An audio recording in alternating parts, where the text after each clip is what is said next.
where have you guys been? It's Pantyhose Greg. We're like missing you out here in Radio Land. I really miss you guys. Well, come on the air today, all right? Let me know. Klein Alley Show. 106.7 KROQ FM in HD Pasadena, Los Angeles, Orange County. This is the world famous KROQ. All right, Pantyhose Greg and the rest of you, good morning. And here we are back together again for some live radio on the world famous KROQ. Welcome to your Wednesday morning. My name is Klein, and back from her death-defying trip up and down the Grand Canyon River. She speaks of it like she was sent away on a mission for the U.S. government. She's back, and she's alive, and she's bruised and battered. I am one with the river. But now she is a changed woman. And this is Allie's new theme song. Whenever she tells one of her stories of her life on the river, Omar will make sure that you've got the proper music. Because, you know... Yeah, play her off. And there she goes, back to the river where she came.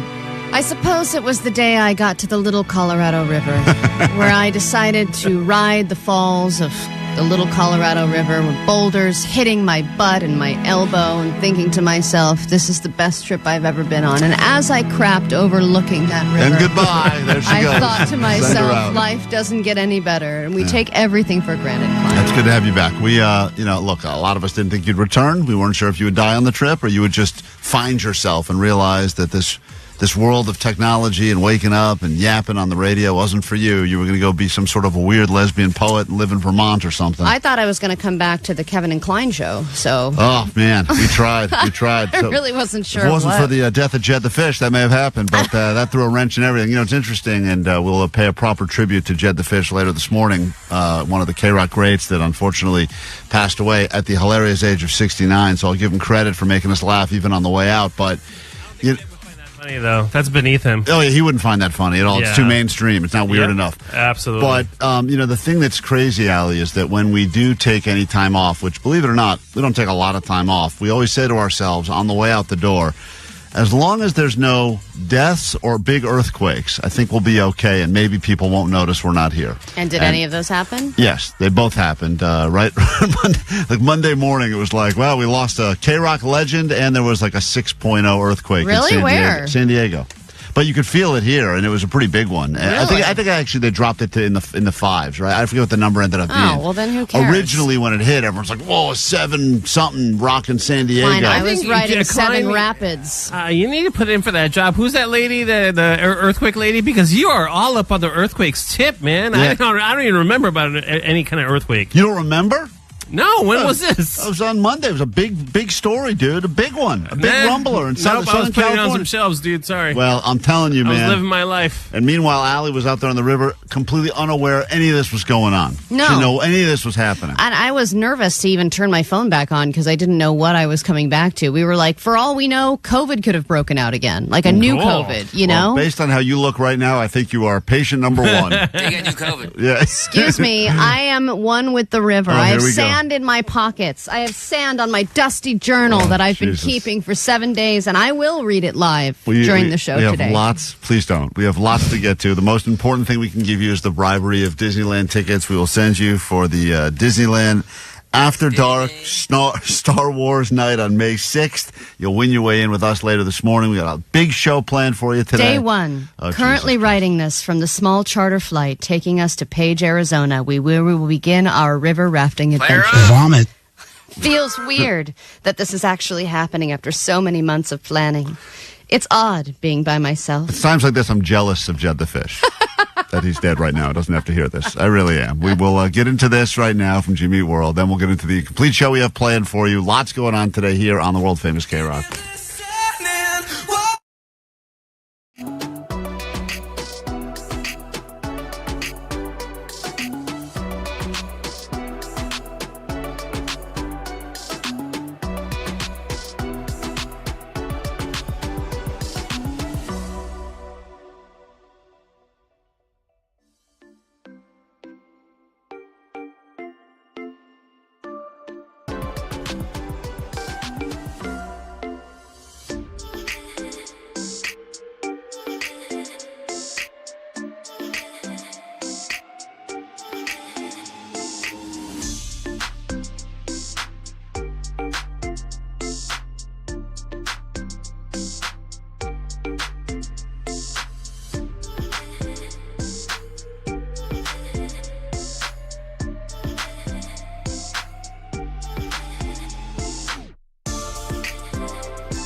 Beautiful song. Thank you for joining in, Vanessa. Greatly appreciate that. We are KROQ Klein Alley Show. Jimmy World, fresh off Coachella and back for another weekend. Perhaps you are recovering from weekend 1 or getting ready for weekend 2. Regardless, I'm sure you'll hear many of those KROQ Coachella bands throughout the morning. As I let you hot. Show him what I got. She is going downhill. Yeah. She got a lot of costume changes, but she needs to work on that voice. She's catching COVID. Rough set at Coachella. Sorry, Gaga. We got lots going on today, including, as we mentioned, Disneyland tickets and one of the most attractive men on the planet, Jared Leto, will be joining us in about an hour. And he's going to invite you to join him for the one-night-only celebration of 30 Seconds to Mars at the Kia Forum. It's the 20th anniversary of A Beautiful Lie. I cannot believe it's been 20 years. You'll get to go there, hear that album in its entirety, and he'll have a bunch of special guests and surprises. Our goal when he joins us later this morning is to make him reveal one of those surprises ahead of time. Maybe it'll be Gaga. Maybe it will be the return of Gaga, fresh off of her amazing Coachella performance. Or maybe that Transformer, Missy Elliott. Come on. See, Allie, we're just as dumb as we were when you left. I didn't miss anything. You know, you did miss things, and people wanted to call and let you know on the goal line what you actually did miss while you were away. Hey, Allie, sweet divots, rock them panty lines. I wanted to let you know of a couple of things that happened while you were away. Jake and Johnny are absolutely terrible at the news, so your ADD news segment is safe. Turns out that Omar's not the only stutterer on the show. Jake the Nerd has a terrible stutter, and he can't get through a lot of Didn't stories. he have a speech impediment growing up? Yes. Well, it's back. So, I don't know if you had it. I love a good comeback. Yeah, it's the greatest comeback story ever. Jake's impediment is back, baby. Then I don't want the news anymore. I bequeath it unto Jake. Yeah, you do queef it onto Jake. Jake, that's yours now. Allie queefed it over to you. Congratulations. You're the Can't take back a queef. And did you know that way before you killed your cat, Klein killed his cat when he was only 2 years old? That's only half a story. My mom joined us last week, even though she said she didn't want to come on the radio, to confirm a story that when I was born, the cat they had, Pumpkin, used to attack me, I guess, clawed at me, so they had to get rid of the cat. And then that cat, What do you mean get rid of? Well, they took it to an adoption center, but the adoption center had a strict 30 days or no more. And I think my mom told me off the air that they checked in and make sure the cat made it to another home. And it did, but then it had problems at that home too. And then finally, I think it was, game over for the cat. Man, it was brutal back in those days. Oh, yeah. It was not a lot of love. They were like, you look at me weird, you're dead, euthanized. All right? Get it together. We've got $100 of Allie's money. By the way, this would be, I would guarantee you, probably the first person that gets through for Allie Knows the News will get paid today. She knows nothing. I was asking her this morning about some stuff that happened while she was away. She is so unaware. When I talk about off the grid, she was as off the grid as you could be. No cell phone, no internet. No electricity. No electricity. No shower. She is no roof. Stinky, and she is dumb. I did shower. I don't know why I'd be stinky. It's still stinky. If you'd like to play Allie Knows the News right now and pretty much get a guaranteed $100, now would be a perfect time to call us at 800-520-1067. Money is a construct. Oh, Jesus Christ. Take it all. Back to that river monster again. I'm a human being, and I appreciate you, Klein, because we are all connected. Gather around and listen to the river monster. It doesn't matter how you view me, or if you think I'm ugly or weird. It's that we're both human, and about human connection, that's all that there really is to life. And you can find true connection with any human being, regardless of what they believe. Take $100 from that boring monster when we get back from this quick break on KROQ. KROQ. Get out your bunny ears at 9 noon, 3 and 6. Oh, you gotta be kidding me. We're stuffing your Easter basket with tickets to Disneyland After Dark, Star Wars Night, happening May 6th. Not only will you find the tickets, you'll find all kinds of happy at the Disneyland Resort. You'll even find a travel to a galaxy far, far away kind of happy. Keep listening to win. And happy K-Rockster from KROQ. Not a real holiday, but we aren't coming in that day anyway. KROQ.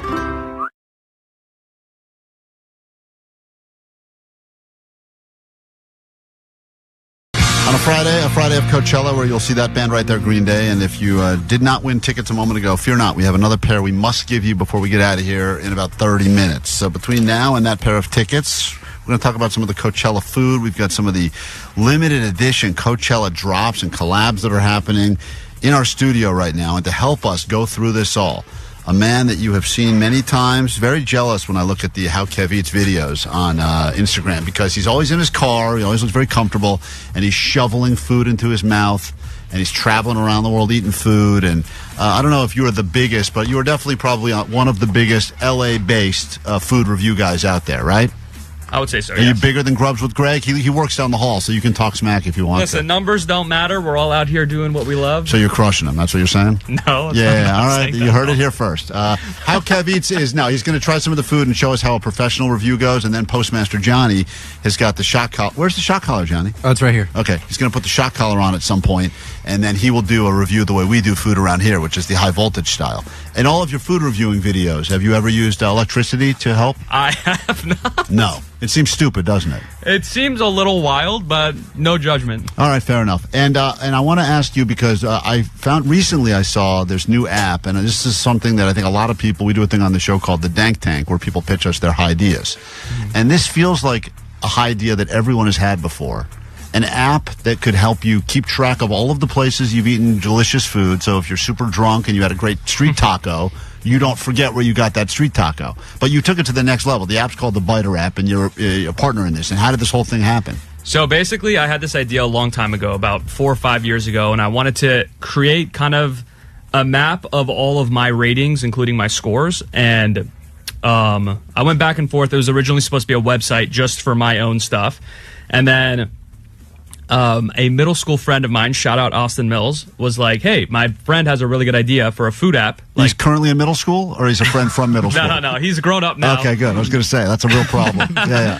And then we basically get on the phone, and this guy, who is now my co-founder, Daniel, he proceeds to explain my own idea to me for 15 minutes. And I'm like, you got to be kidding me. And then we ended up becoming partners, and now it's the Biter app. So the idea is pretty much if you follow any of these people that are doing food reviews, TikTok, Instagram, whatever, and you're like, oh, man, I forget where it was, but someone had the best piece of cake or the best cheesesteak or whatever, you could check out there and you can just go on a food tour. There's so many good places to eat in L.A. I think it's the best food city I've ever lived in because there's so many different styles where you could, you have crushed sushi, but you could still have an amazing slice of pizza. Agreed. And so as a result, you can use the Biter app and help follow along. So if it's you or if it's Greg or if it's any of these other guys. Or if it's your dentist who happens to be the biggest foodie, he or she can also go make their own map. Anybody in the world can make their own map, and they can share that map with their friends. And, you could be the friend with the best recommendations or, what have you, as well as lists will be there and a video. If a creator's done a video on it, it'll also be there.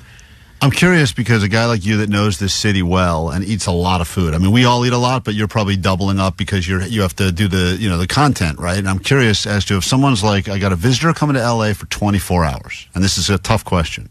Mm-hmm. Where are 2 places that they must eat while they're here for 24 hours? That's a great question. Because for lunch, sorry to interrupt. Yeah, for lunch, I would say you have to go have either Mexican food here because the Mexican food in LA is amazing. Mm-hmm. So, and don't go somewhere that is a restaurant. Go somewhere that is a food truck or a food stand for street tacos. That's what you want to go get. Or I would get Howlin' Ray's for lunch because I think some of the best Nashville hot chicken, if not the best, is in downtown LA. And then for dinner, I would say a couple things. There's a big Persian community here, so Sadaf and Encino, it's great Persian food.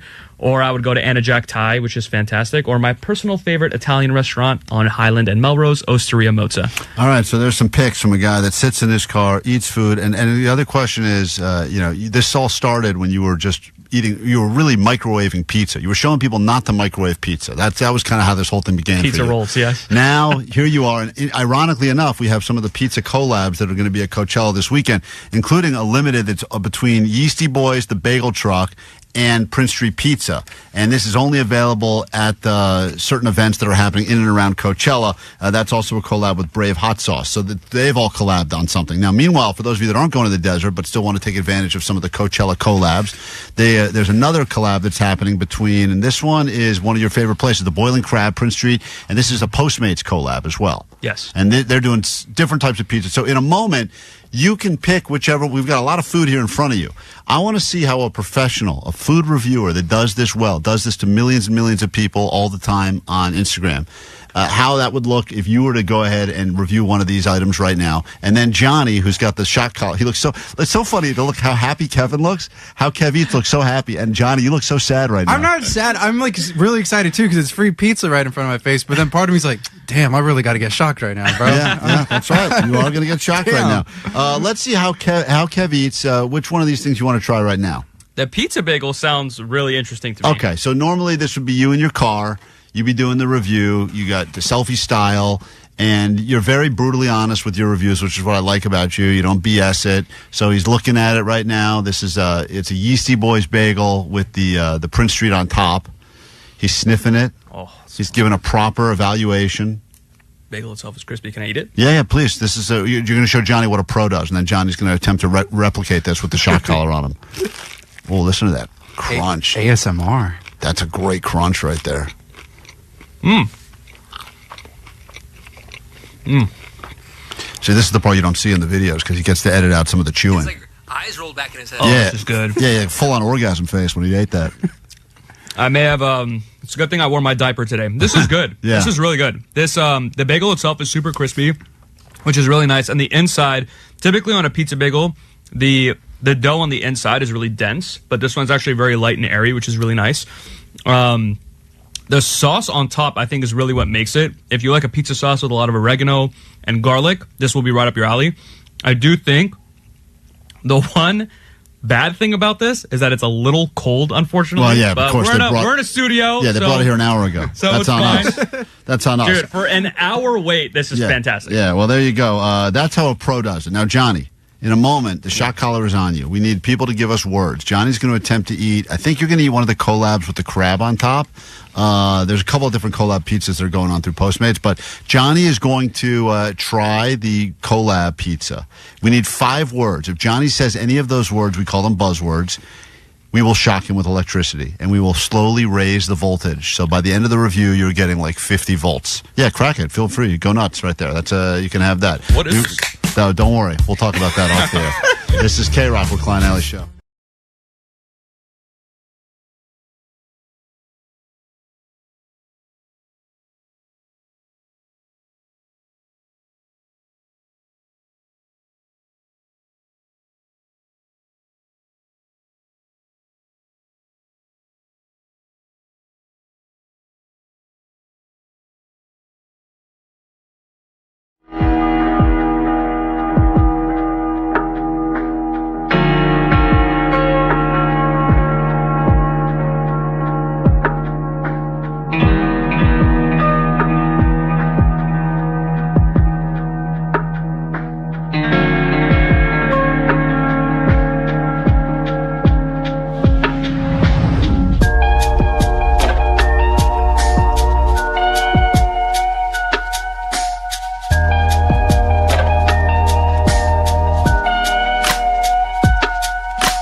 See if you know anything about what's going on in the world right now and pay you $100 of Allie's money if you're able to beat her. She has been out and about on the river it became a lazy river when she was on it, and as a result... Excuse me, I was working hard on that river, watching them with the motor. We all saw the picture of you eating that platter of food. It was some platter, and it's one of the saddest / funniest pictures ever. It's up on our Instagram at Klein Alley Show. Is? Oh, it's up there, and it's been photoshopped many, many, many times. I have not opened Instagram since I got back. Oh, you're one of those people. Let me guess. On the river, they don't have Instagram. I'm going to change everything. Oh, Jesus Christ. I'm not going to be connected anymore, and I don't care about the memes that you're going to create River out Alley. of my picture enjoying and living my best life. But I do wonder what day of the trip you think that was. I mean, it looked like you'd been living out there for years. I don't know what day it was, but it looked like you've been living off the land for a long-ass time. I mean, it kind of looks like that picture of the Unabomber that everyone sketched, to be honest. Am I wrong? You can see it up on our Instagram. Omar, did you see the picture? I did see the picture. There is a certain desperation in her eyes. Desperation. I mean, I think you're eating a platter of human. It looks like you've just resorted to just cannibalism. I'll have you know that was our first dinner. That was the first night? No way that is true. Yes. That's the first night? What? No way. It was the first That's day. You had been there less than 24 hours and you look like morning that? I was in L.A. Was that at the Grove? Why did you take that picture? Jesus Christ. On the river. I was in it by the end of the you day. looked in it all right. That was day one? That was the first You day. got to see this. Put it up on the live stream on YouTube if you're watching right now. This is Allie, day one on the river. Man, they washed the... You should have seen me on day 7. God, no. I don't think I want to. They let me have a hot shower before they put me on a plane. They said everyone needs to shower before you go reintegrate into the public. It was the pilot's rule, probably. No let her on this plane. Hose her down first. Here's a little theme song to welcome you back to Allie Knows the News. Hey, Klein and Allie. It's Joni, longtime listener from the 925. I had my very first submission for Allie Knows the News, and here it goes. Oh, nice. It's her first day back after checking some views. Oh. Let's find out if Allie knows the news. Nice jazz version. Ooh. Ooh. Beautiful. Thanks, guys. Sweet dibbly doo. Welcome back, Allie. We're very, very missed, girl. We love you. Bye. Okay, thank you for that. Not a funny song, but appreciate it nonetheless. It's All nice right. to hear live music again. Let's say hi to Thomas in Van Nuys listening to KROQ this morning. Thomas, how would you like to become $100 richer? That would be awesome. That would be awesome. All you got to do is answer these questions about stuff going on in the world. These are very easy ones today. I think Allie knows nothing about what's been happening in the world, so I'm going to give you some real softballs. I promise you'll win. Allie will sequester her. Oh, you're still wearing your camping jacket, I see. Yeah, it was all I had. Unless you just won the Masters.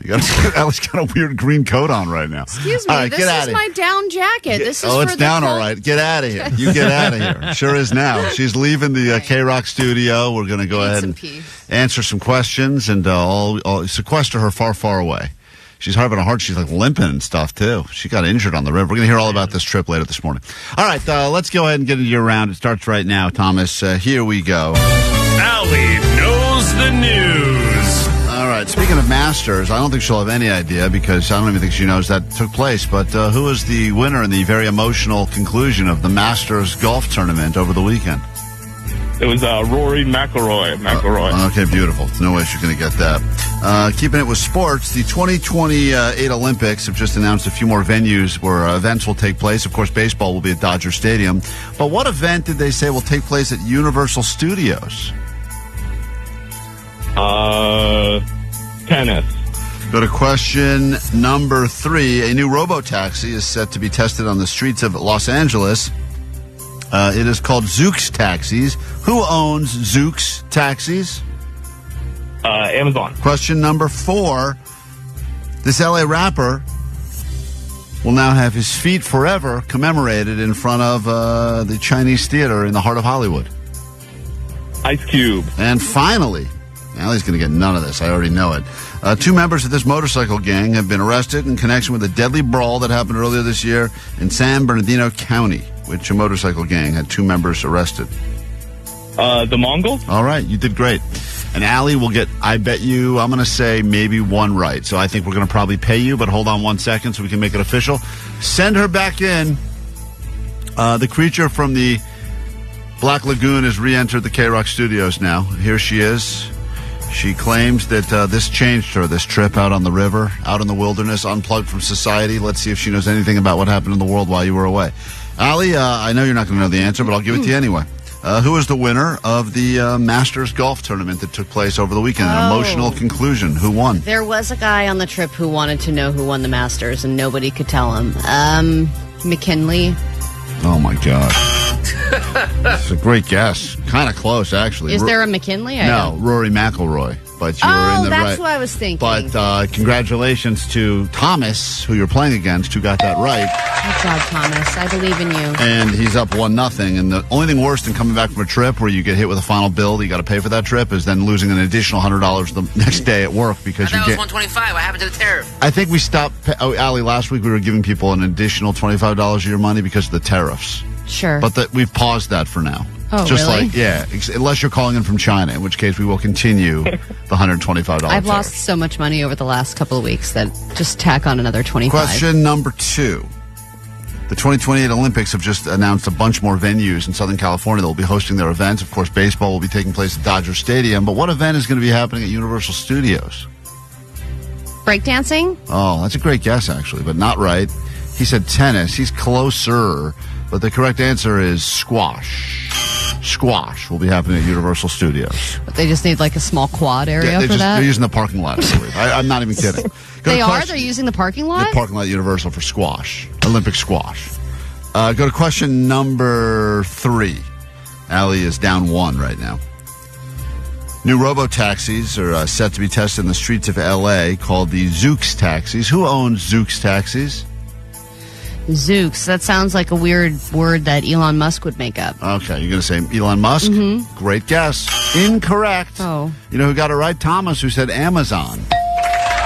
Oh, it was a different egotistical so Thomas white guy. goes up 2 now, and you only have 2 questions left. This L.A. rapper will have his feet forever commemorated outside of the Chinese Theater in the heart of Hollywood. Which L.A. rapper? Snoop. Great guess. Also wrong. He got it right because the answer is Ice Cube. So now, with 0 chance of a comeback, Allie, you must pay this man. I just want to see if you'll get any questions right. We go to this final question. 2 members of this motorcycle gang have been arrested in connection to a deadly brawl that happened earlier this year in San Bernardino County.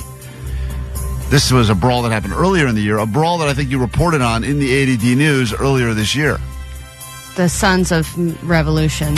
Also not real. The correct answer is the Mongols. Thought you would have gotten that of all people. That was my second guess. All right, well, Thomas, you smoked Allie's ass. And Allie, you're back from a trip on the river to pay another $100 to people just like Thomas, just for listening. I have a feeling this could be the first week where every single contestant battles Allie and wins her money. And I'm okay with it. I'm going to be out of touch from now on. Great. Because that's not what really matters in life. What matters is our connection to one another and our ability to relate to someone who is different than you, regardless of political, religious beliefs, shut her the up. way they view life, or whether they choose to crap at a river or not. We are all one. What must My you butt hurts. shamefully admit, in addition to that story, Allie, what must you shamefully admit to Thomas now? I don't know anything, and Thomas knows the news. Congratulations, Congrats, Thomas. Hold on 1 second. We're going I to pay love the you. people. Do that next. Oh, God, shut up with the I love you stuff. Oh, my good God. It's KROQ.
someone please punch Allie in the nuts. So thank you for that advice. Allie's not going to accept your threats of violence because she's a changed woman after her days on the river. She's a pacifist now. She's a pacifist, apparently, and we'll change that. Don't worry. You'll be back to normal. And then over the next 3 hours, we got lots to do with listeners, give away some Disneyland tickets. Jared Leto joins us on the show. He'll invite you to his one-night-only event happening at the Kia Forum where he replays his album that's celebrating 20 years. Yeah, But him and I are very like-minded. you are No.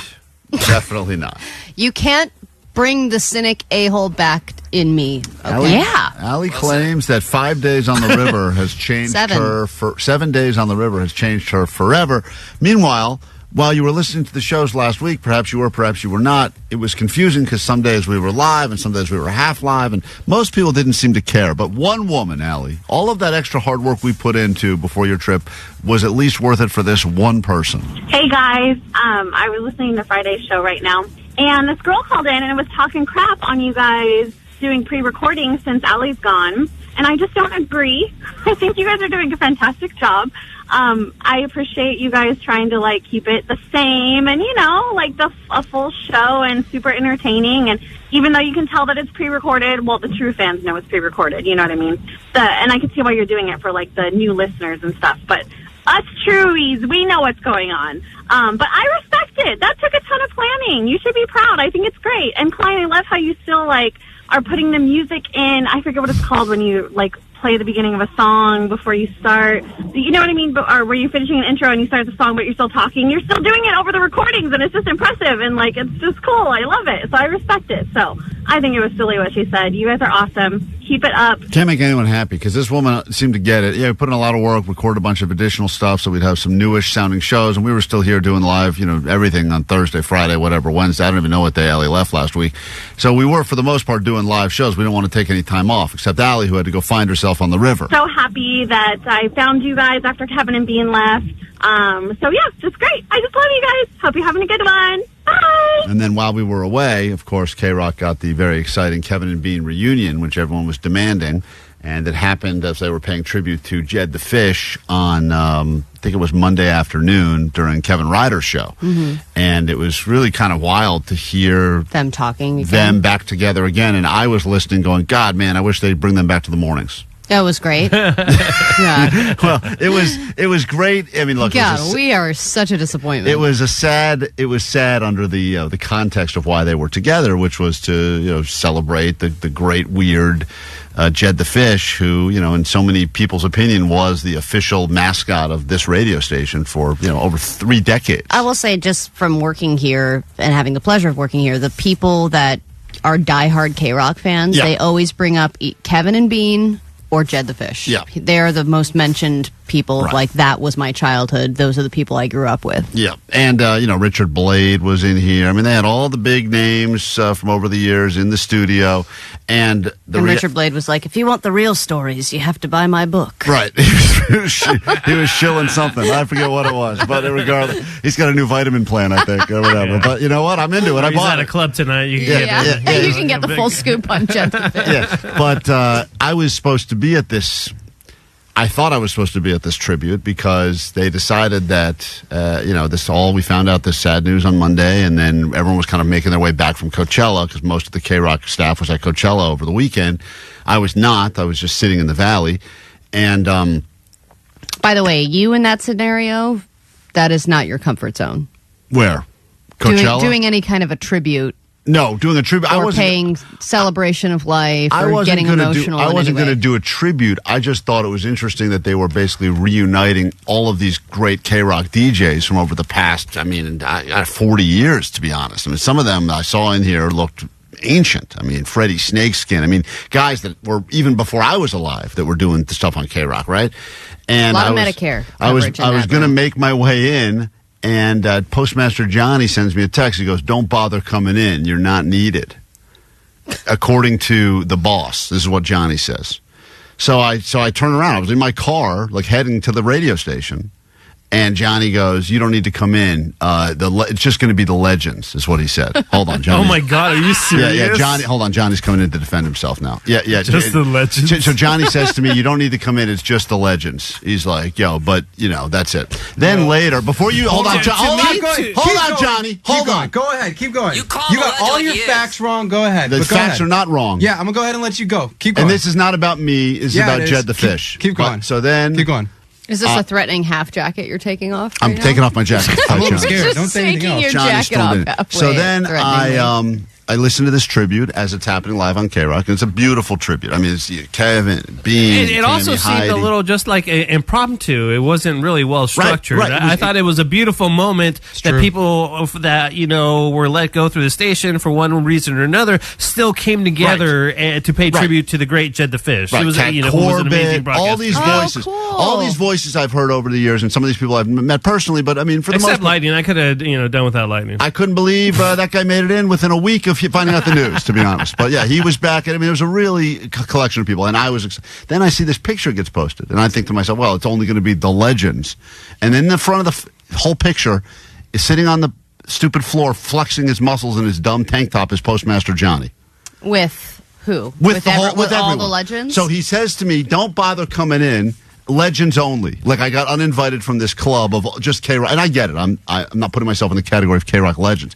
But I do work here at KROQ. But you knew Jed, yes. I knew Jed. Professional broadcaster on KROQ. You're the morning show now, right. yeah. I had a couple of great Jed stories, which I shared one of them on Instagram. Regardless, not the point of it. It's the point that then I say then I text the boss. I say, just so you know, I was planning on coming in. I was actually in my car driving to the station, and Johnny told me, turn around, you didn't want me there.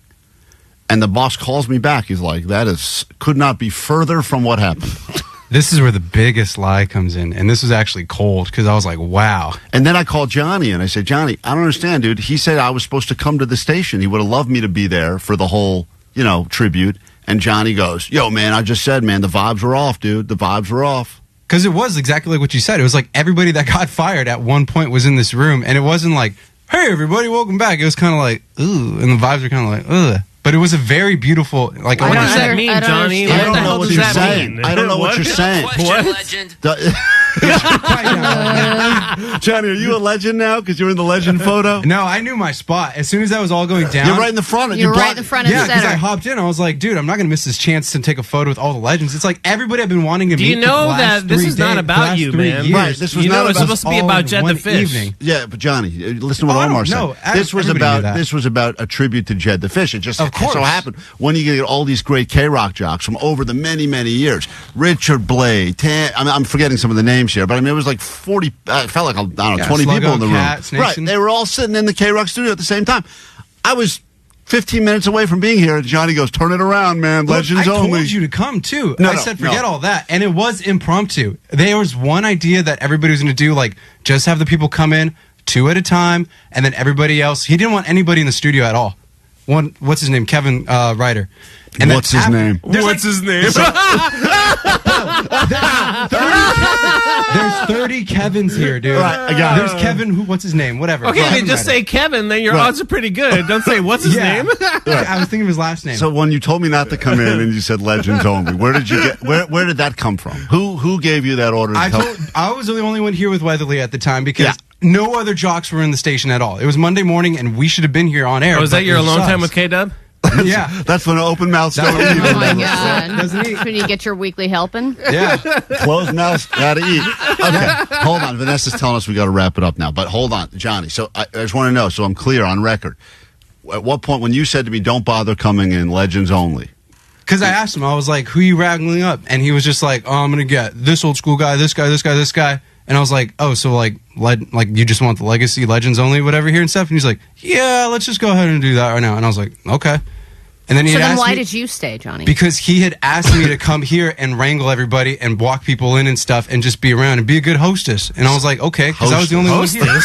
I guess you spend enough time on your knees, right? Yeah. I knew my spot. Why don't you just be a good boy like you are? Give him the proper KROQ welcome. All right, so anyway, a historic event took place here. You can see it. It's all up on YouTube. Actually, really incredible to check out on KROQ's YouTube.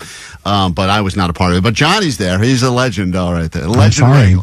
Legend Wrangler, Postmaster John. Oh, yeah. 562 Klein, I thought that exactly. Why the hell was Postmaster there and not you? I was actually upset that you weren't there. I was, and also that Nicole couldn't be there. I was heading here. What do you mean? Johnny, I was in my car. That was crazy, too. Nobody else from the modern day was here either. The modern day? Megan was the only one here because her shift was starting at 5. Nicole's cat had passed and it was the day after Coachella, and I was just here because Boss Man just asked me to be. All right.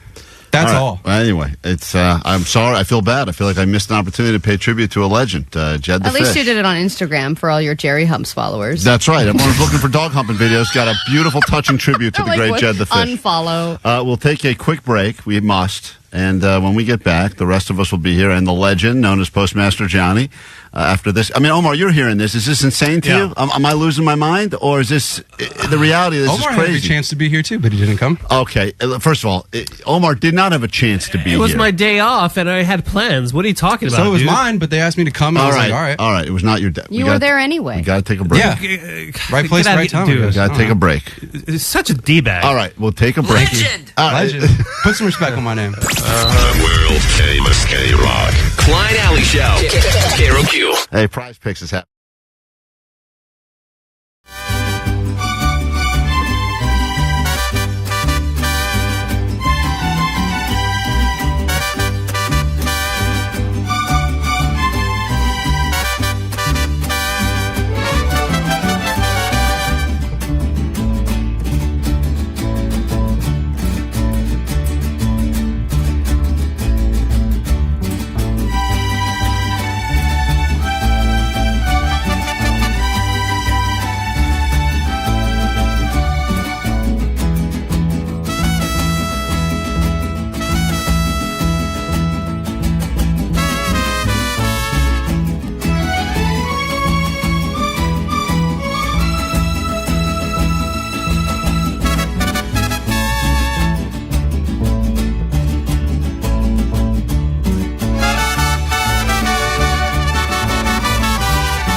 KROQ, we are Klein Alley Show. That's Joe. We'll be performing at Coachella tonight. We got another pair of tickets to give you to Coachella before we get the hell out of here today. And in our studio right now, smells great in here because we got a bunch of the food that will be available at Coachella, some of the collabs that are happening. Obviously, people go for the bands and the hang and the fashion, but the food, it's real deal. And we got some of the collabs in here from Prince Street Pizza and Postmates, and some of the collabs between Yeasty Boys and Prince Street as well. And some of these available general admission area, some VIP only. Regardless, you will see these, I'm sure, all over your Instagram by the end of the weekend. In a moment, we'll do the high voltage food review with Postmaster Johnny. We just saw how Kev Eats does a review. This guy is, as you know, all over the place. Check out his new app called Biter, where you can follow some of your favorite food reviewers and also just keep your own list together. Similar to if you're sharing like a Spotify playlist with a friend or whatever. Same exact thing for places you like to eat around LA and other places as well. So we got that going for us. You can watch this on YouTube. I recommend you check out the YouTube right now. We're streaming live as we speak. And in a moment, we're going to give Johnny these 5 buzzwords for the high voltage food review. A lot of them coming through on the text line. Kev, I'll give you the first word. What is the one word that if Johnny says during his review of the Boiling Crab Prince Street Pizza collab slice, if he says it, we will shock him with the electricity? It's got to be either salty or garlicky. One or the other. He won't know garlic. I don't even think he knows what garlic is. Let's go salt. with I think he'll probably know. So we're going to do salt. I'm going to say cheesy is the one I'm giving. On the text line right now, yum or yummy, which I feel like he will say a lot. Wet is one of the words that someone wants to say. And that's pretty good. So anytime he says good, he's a simple man with simple words. All right, let's bring him in here. High voltage review. All right, Johnny, you got the What'd you bring with you? A jar of barbecue sauce? I brought a jar of Sweet Baby Ray's and some sriracha sauce. Why did you bring that in? Just to spice it up a little bit if it tastes good. You don't need to do that. It's going to taste good. Oh, I know, but... Why would you bring other sauces? There's no need for that. I like to have a little variety every time, right? You know what I mean, Kevin? I'm going to shock you for doing that. No, wait. It's just good sauce. Oh, Jesus. Stop. Johnny almost fell out of his chair. I told you, that was hard, Oh, man. really? All right, relax. Jesus, Just relax. dude. Oh, my God. Whoops, I had my finger on the... Yeah, you got it on the extra big dog setting, man. I'm going to move. That's for Rottweiler. Yeah, I'm a Chihuahua, bro. Hold on Just one second. shocking people at 9:30 on a Friday. Jeez. All right, Great it's Coachella Friday. Everyone's in a great mood now. We're going to try some of the food. Now, you saw how Kev Eats does it. This guy's a pro. Hundreds and hundreds of thousands of followers, millions and millions of views. This is how a professional does it. Johnny, you're an amateur food reviewer, but you will be adding electricity to make your review that much more exciting. Oh, yeah. You got Okay. this. I have All faith right, in you. You Johnny, got it. Thank you, whenever man. you're ready, grab one of the slices. You're going to start with the crab one. Oh, that's what's on this, huh? The red stuff? Oh, boy. I thought it was like big bacon. No, you're on the wrong. I don't think that's the right one right there. Is No. that the crab one? Hold on, Kev. Which one has he got there? I think he's got the shrimp one. Yeah. Go to. Yeah, there we go, Johnny. one? Whenever you're ready. Okay. You have 1 minute to do a review. Here's your music, gonna taste it, and too. we have 5 buzzwords. Kev's going to taste it as well. He has no shot collar on him though. He gets to give an honest feedback. Some people would say it's a little early in the morning to have a seafood pizza collab, but not the case. It's pretty good, huh? Very good. Should we Yeah. cheers, Kevin? Should we touch tips really quick? Let's Oh, touch chips, Jesus, baby. Johnny. There you go. All right, ready? Pull that clip. All right, whenever you're ready. He won't. For whenever you're ready, Johnny, for your review, it only starts when you start talking. Okay, here we go. First bite in, and it's pretty good, actually. Ow! Stop! I'm still alive. All right.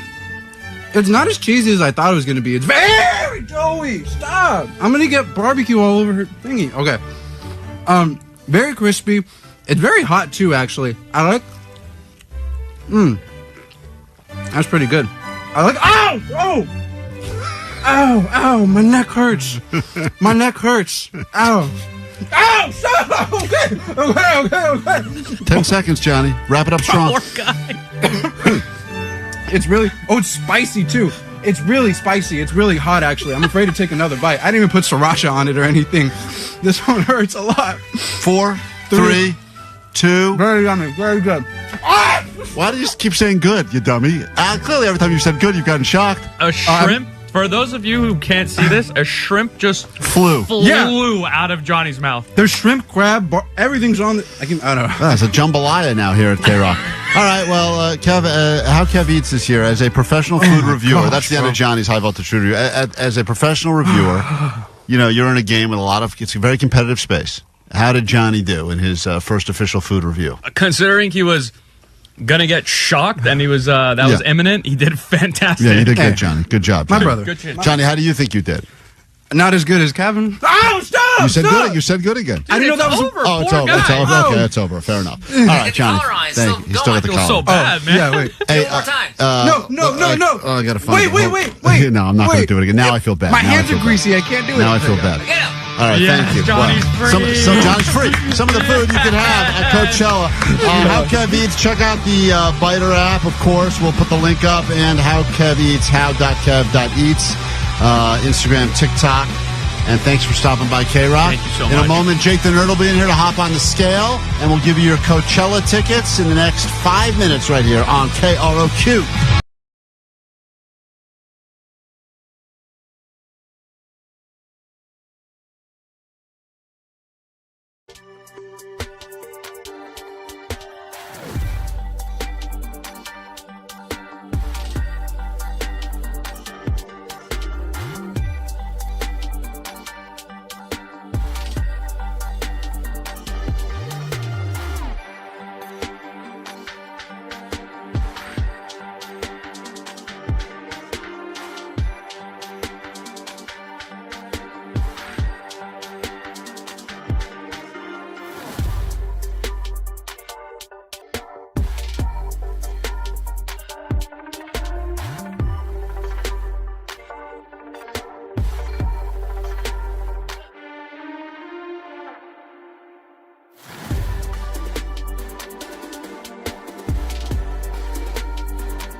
Klein Alley Show, and back from the river, a changed lady. Here she is to deliver your news. You may recognize her most recently from her whitewater rafting trip down the Grand Canyon.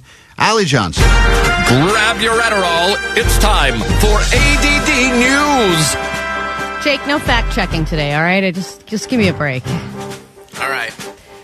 All right, are you recovering from Coachella? If you missed it, are you ready for some FOMO? Or perhaps you're going to Weekend 2 and you want to get all hyped up. So here are some of the things that went down in the desert. Just a little once-over of some of the surprise guests that appeared over the weekend. 3-6 Mafia brought out Machine Gun Kelly and Travis Barker and Wiz Khalifa. Charlie XCX brought out Lorde and declared it a Lorde summer. So we're probably going to hear a lot more new Lorde in the coming months. And, of course, she brought out Billie Eilish, who manages to find bigger and bigger basketball shorts every single day. It's remarkable. And I think she she's gets officially shopping at a clown shop. Her and Sandler are getting the same shorts. Seriously. I don't know how. I mean, they're comically large at this point. Yeah, oh, yeah. I was like, what is happening? But she's cool and young, and you don't know what you're talking about, old lady. That's the way the world would respond to that comment. You regular shorts-wearing loser mom. Yeah. I mean, you should have bigger shorts, to be honest. I should. Yep. And she would bet... anyway, I also think that... Well, go ahead, say it, but make her fans angry.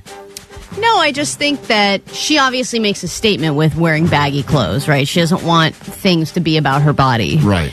Me... I could benefit from wearing extremely baggy clothing. Her exact point of why she's why she's always tried to hide herself with these weird clothing is exactly meant for someone like you. Exactly. What are you talking about? You're at River 10. No, I wasn't. You're not you're not even a River 10? No, there were some very hot people on the river. What score do you give yourself on the river? Oof. That's a good score. Wow. We'll accept that as your score. Good. Allie's a river. I think I'm a River 5. Allie's a river. Oof. That's a good score right there. I think also Billie Eilish is the ultimate guest at Coachella at this point. You know, it's like if Billie Eilish if she's not performing, then she either has to be a guest or people are disappointed. Yeah, we asked her about that. Remember when we were talking to her when she dropped the album? We said, is it more fun when you surprise the people by bringing out one of your friends or when you get to be the surprise? And she said, when is this over? And she said, yes. You're right. You guys are out of questions. I'm going to leave now. We said, okay, great. Thanks. Good talking again. And then she parachuted out with her pants. And she left. She jumped out the window. Weezer covered Metallica's Enter Sandman. Billy Joe Armstrong performed with the Go-Go's. Claro brought out Bernie Sanders, so things, of course, got pretty political at one point. And Megan Thee Stallion brought out Queen Latifah and also announced some new music. So it's funny, some of the things that happened. I wasn't at Coachella, so I expect to have all of that FOMO after the fact of like, oh, I missed that. But I talked to quite a few people that were there. And they also were there and missed all of this. Like that's the other frustrating part. Well, now there's I think there's kind of too many. Too many things happening. And they go like, I didn't even know that happened. I'm like, yeah, dude, you didn't see that? Apparently Weezer did a whole Metallica cover. They're like, I saw most of the Weezer set and then we went over somewhere else. I'm like, we missed that. I go, you missed it? It's hard when the mushrooms kick in to remember all the things that you're seeing. It's really unbelievable. These people that I'm like, well, what do you remember? They're like, not much. Like, it sounds like good Coachella. It is a lot of stimulation. And then you have to think about, like, people go to Coachella, then they come home, and then they have to look up what they just experienced because they can't even remember because there's just too many guests. And then sometimes they don't even announce who the guest is, and then you're watching and going, who is that? I know that person. Well, and then weekend 2, the question is how much of that stuff's going to happen again? Will there be different surprises? It's not a surprise if it happened 2 weeks in a row. Do people feel like they were there weekend 1 but still missed on so much they have to go back?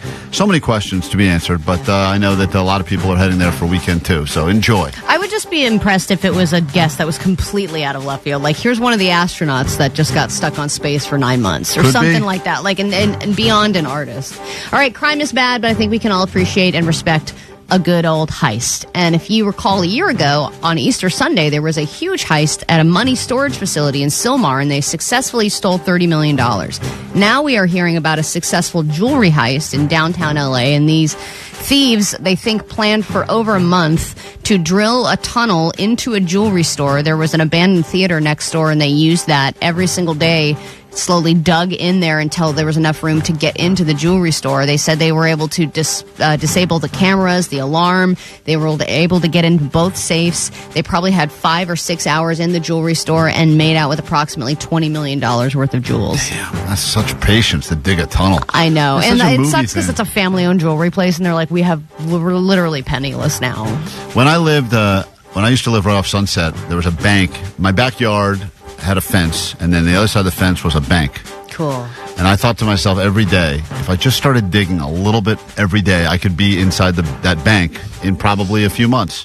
And I thought about that. I lived at this place for 2 years, and then when I finally moved out, my biggest regret is I never attempted to dig a tunnel into that bank. What would you have used? A spoon? Yeah, I would have started probably with a shovel, and then I would have figured I would have had to have found someone that had some tunnel experience. You have to do it like Shawshank, and you have to put it in your pants and then shake it out throughout the backyard. Eat the dirt or something like that. Yeah. But the issue is that I remember thinking to myself, this is like meant to be. The bank is right there, and all I had to do was just dig really through a small parking lot. Yeah, but that requires a lot of planning and patience, and you're not good at planning or patience. Or digging.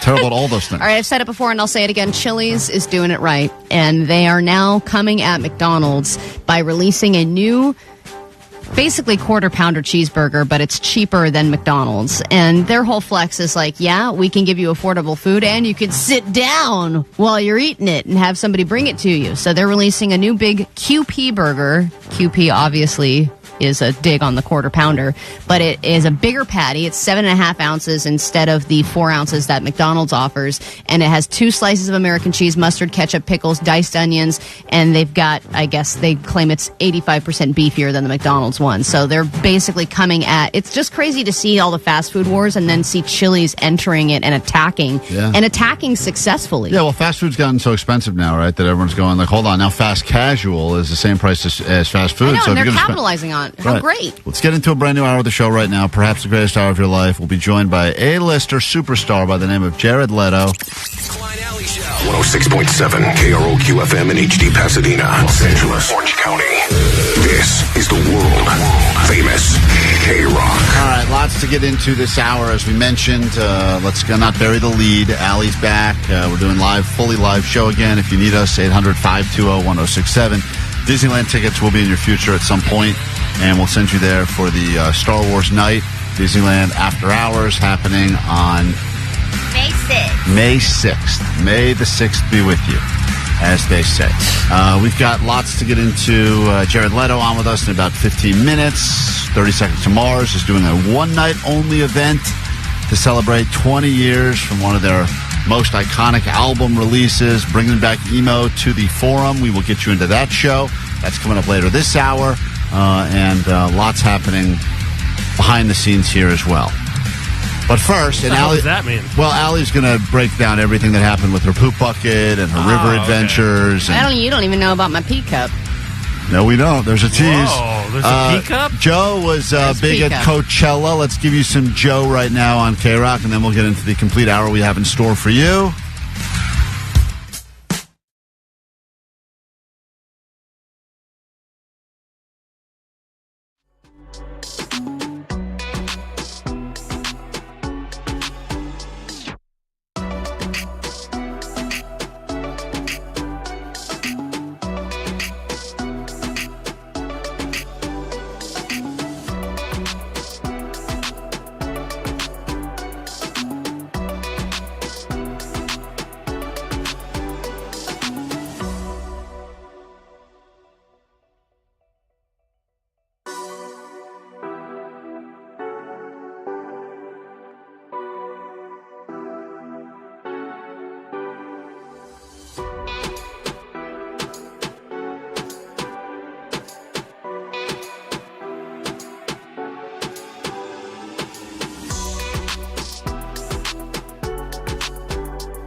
great question, Omar. I was wondering the same thing. And in fact, as we're trying to catch up on Allie on everything she missed while she was not here. Oh, you don't need to revisit this. Oh, we should revisit it because she missed it. She won't be interested in this. And not only did she miss it, but anyone who listens to KROQ at this time in the morning, just after 7, may not have heard.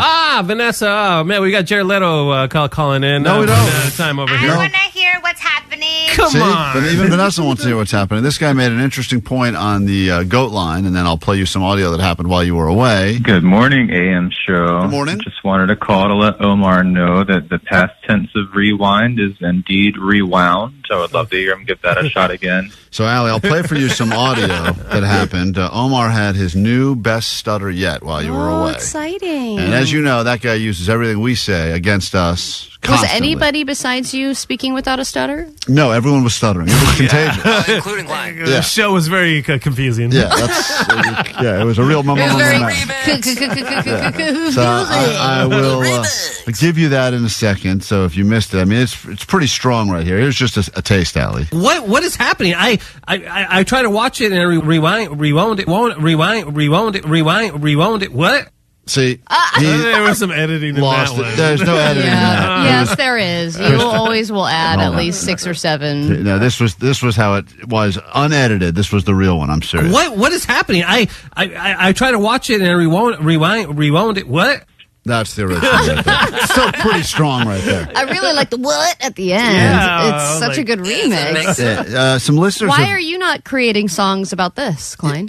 You know what? I didn't have to because the listeners reached out over the weekend and they said that they have put together quite a few people reached out and asked for that audio so that they could mix it into music. It kind of sounds a little Missy Elliott adjacent. You could mix that with your Shannon. Right. What is happening? I try to watch it and Come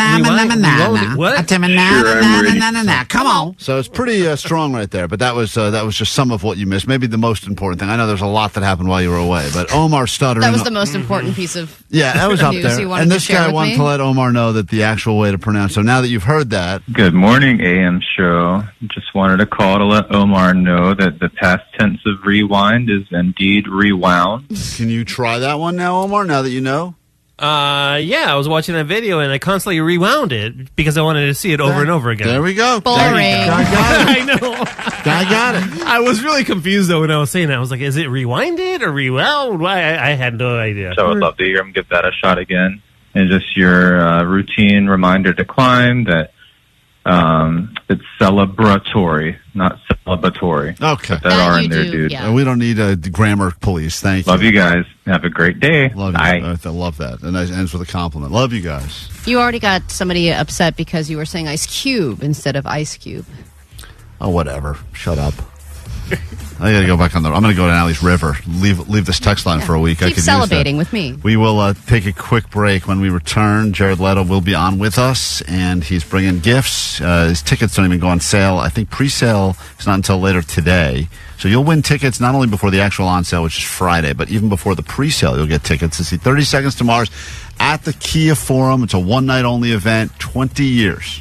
20 years. I always like a real anniversary that matters. This isn't one of those bands that's trying to cash in on a BS. It's our 13th year anniversary. Yeah. This is a real one. 2 decades. We will get you in after this quick break. If you need us, we're live and interactive at 800-520-1067. And if Disney is more your thing, well, then listen to this. KROQ. Get out your bunny ears at 9 noon, 3 and 6. Oh, you gotta be kidding me. We're stuffing your Easter basket with tickets to Disneyland After Dark. Star Wars Night, happening May 6th.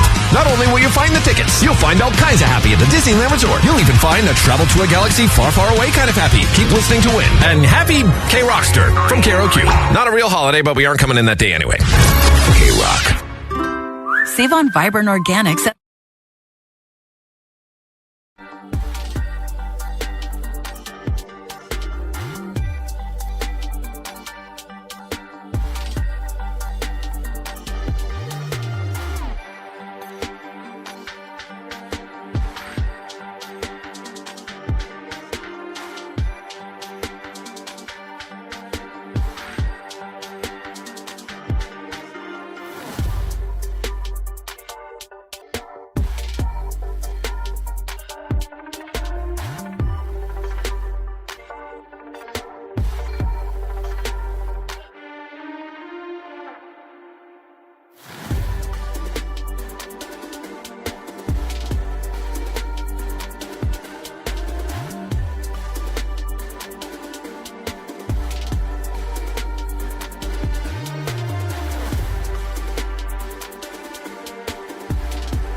hour, Klein Alley Show, and it is an absolute pleasure to bring back to the airwaves of this radio station the great Jared Leto, who has got an exciting announcement to share with you about not a limited release. Everyone loves things that are limited, but when it's a one night only, that's when you start getting real excited.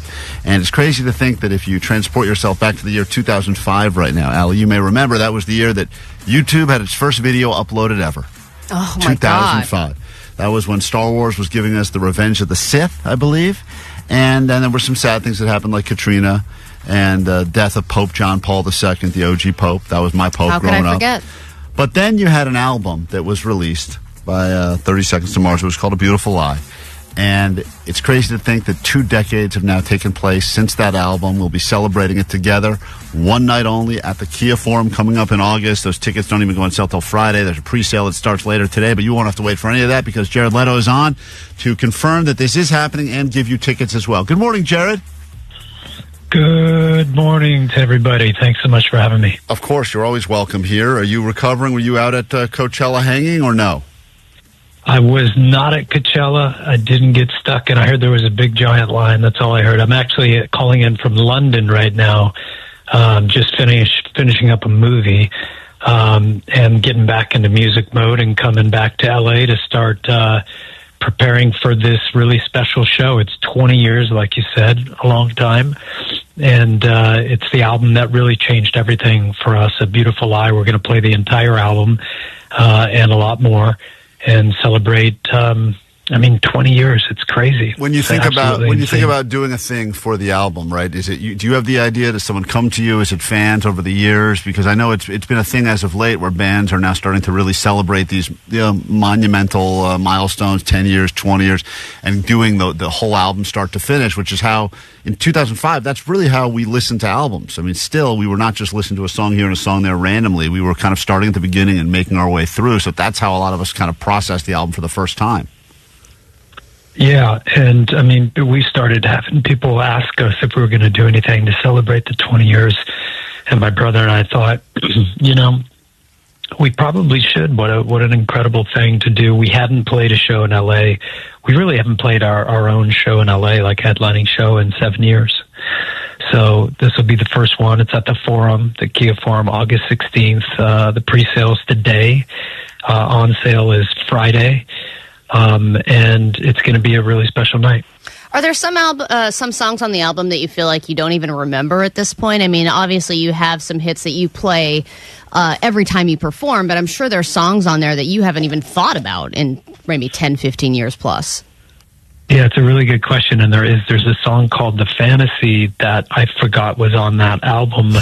And I actually really enjoyed the song. We haven't played it in so many years. I don't think we played it in probably 15 years. But we're going to play all these songs. We're going to play a ton of old songs, and we have some surprises in store. But look, I mean, my brother and I, we're in that part of our lives where we feel really just lucky to be here, lucky to still do it. And to get back on the stage at the Forum and play these songs after 20 years is incredible. This is the album, A Beautiful Lie is the album that changed everything. It has The Kill on it from yesterday, Attack. And the funny thing about the album is when it came out, it actually, the first single was called Attack, and it didn't do very well. And in fact, the label dropped us. Wow. And we ended up, through some luck and some, tenacity, ended up putting out another single that was called The Kill, and it changed our lives.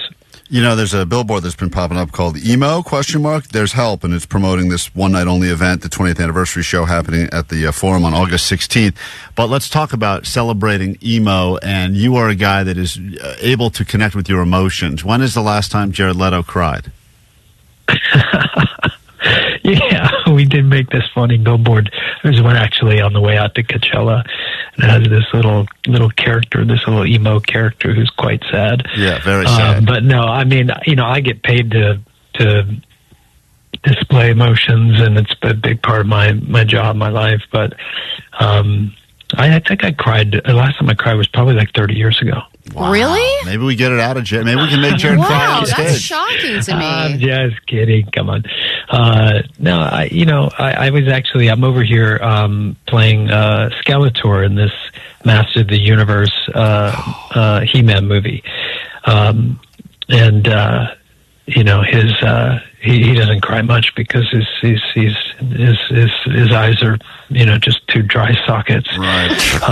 Right. But where I'm prone to cry actually is on an airplane for some reason. If I'm watching a movie, it could be the dumbest movie, the silliest movie, but for some reason I'm more emotional on an airplane. You ever get that way?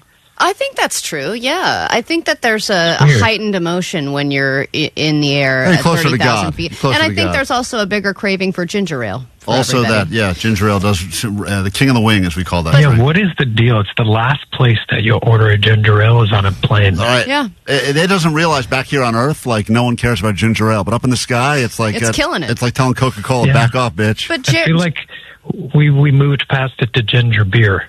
yeah, that's true. We have evolved to ginger beer. Jared, do you Yeah. feel in a way though that emo culture is more of a proud culture than it's ever been? I feel like when 20, 30 years ago, there was like, yeah, you're so emo. Like there was this weird stigma behind it. And now people kind of own Yeah, I it. think so. I mean, my mom used to say, like, when they would call her and her friends hippies back in the day, they hated that name. And then I talked to, when I was a kid, I was living in D.C. and there's a big punk scene there, and there wasn't a punk that liked being called a punk. I feel the same thing with grunge. I mean, who in that era wanted their music to be called grunge? Nobody. They tried to call us post-grunge, new metal, emo, this, that, and the other. So, that era, I think we look back at it with fondness now, and it's something to have a little fun with. But it was a great time for music, and we had a really good time.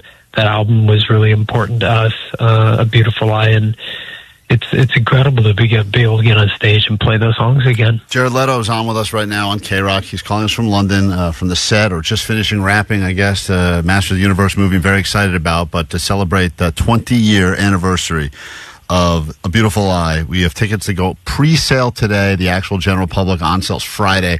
He was nice enough. We begged. We said, please, can we have one ticket to give to our audience? I think he said, we'll give you a pair. So we have a pair to give you, which we'll do in just a moment. Before we say goodbye, though, we have to do not one, but two epic questions with the great Jared Leto. Epic questions. All right. There are no wrong answers, but these are two epic questions for Jared Leto. Allie, question number one. Jared, if you had to watch one of your own movies every day for the rest of your life, which movie would it be? Oh, that's probably the one I'm in the least. Interesting answer. That would be whatever I have the least amount of screen time in. Or the most probably the best prosthetics. one. The thing that I would probably watch, I mean, the Skeletor would be interesting because my face will be a skeleton, so that'd be a little less awkward. But Tron is coming out in October. Oh, yeah, Tron Ares is almost out. Yeah. I think the trailer dropped for that recently. Yeah, we had a teaser trailer drop recently, and that's going to be epic. So that could be a fun one. I'm a huge Tron fan since I was a kid. Epic question number two for the great Jared Leto. When you have a beard and you drop food in the beard, do you eat the food after you find it in the beard, or do you discard the food? You save it for another day. Yeah. That's right. Could be one day, could be six. I can't believe You it. never know. But this man has performed the songs on this album, some of the songs, like the one we're about to hear on KROQ, The Kill, many times. Other songs, he said, it's been over a decade since they've performed, but you will get them for one night and one night only at the Kia Forum.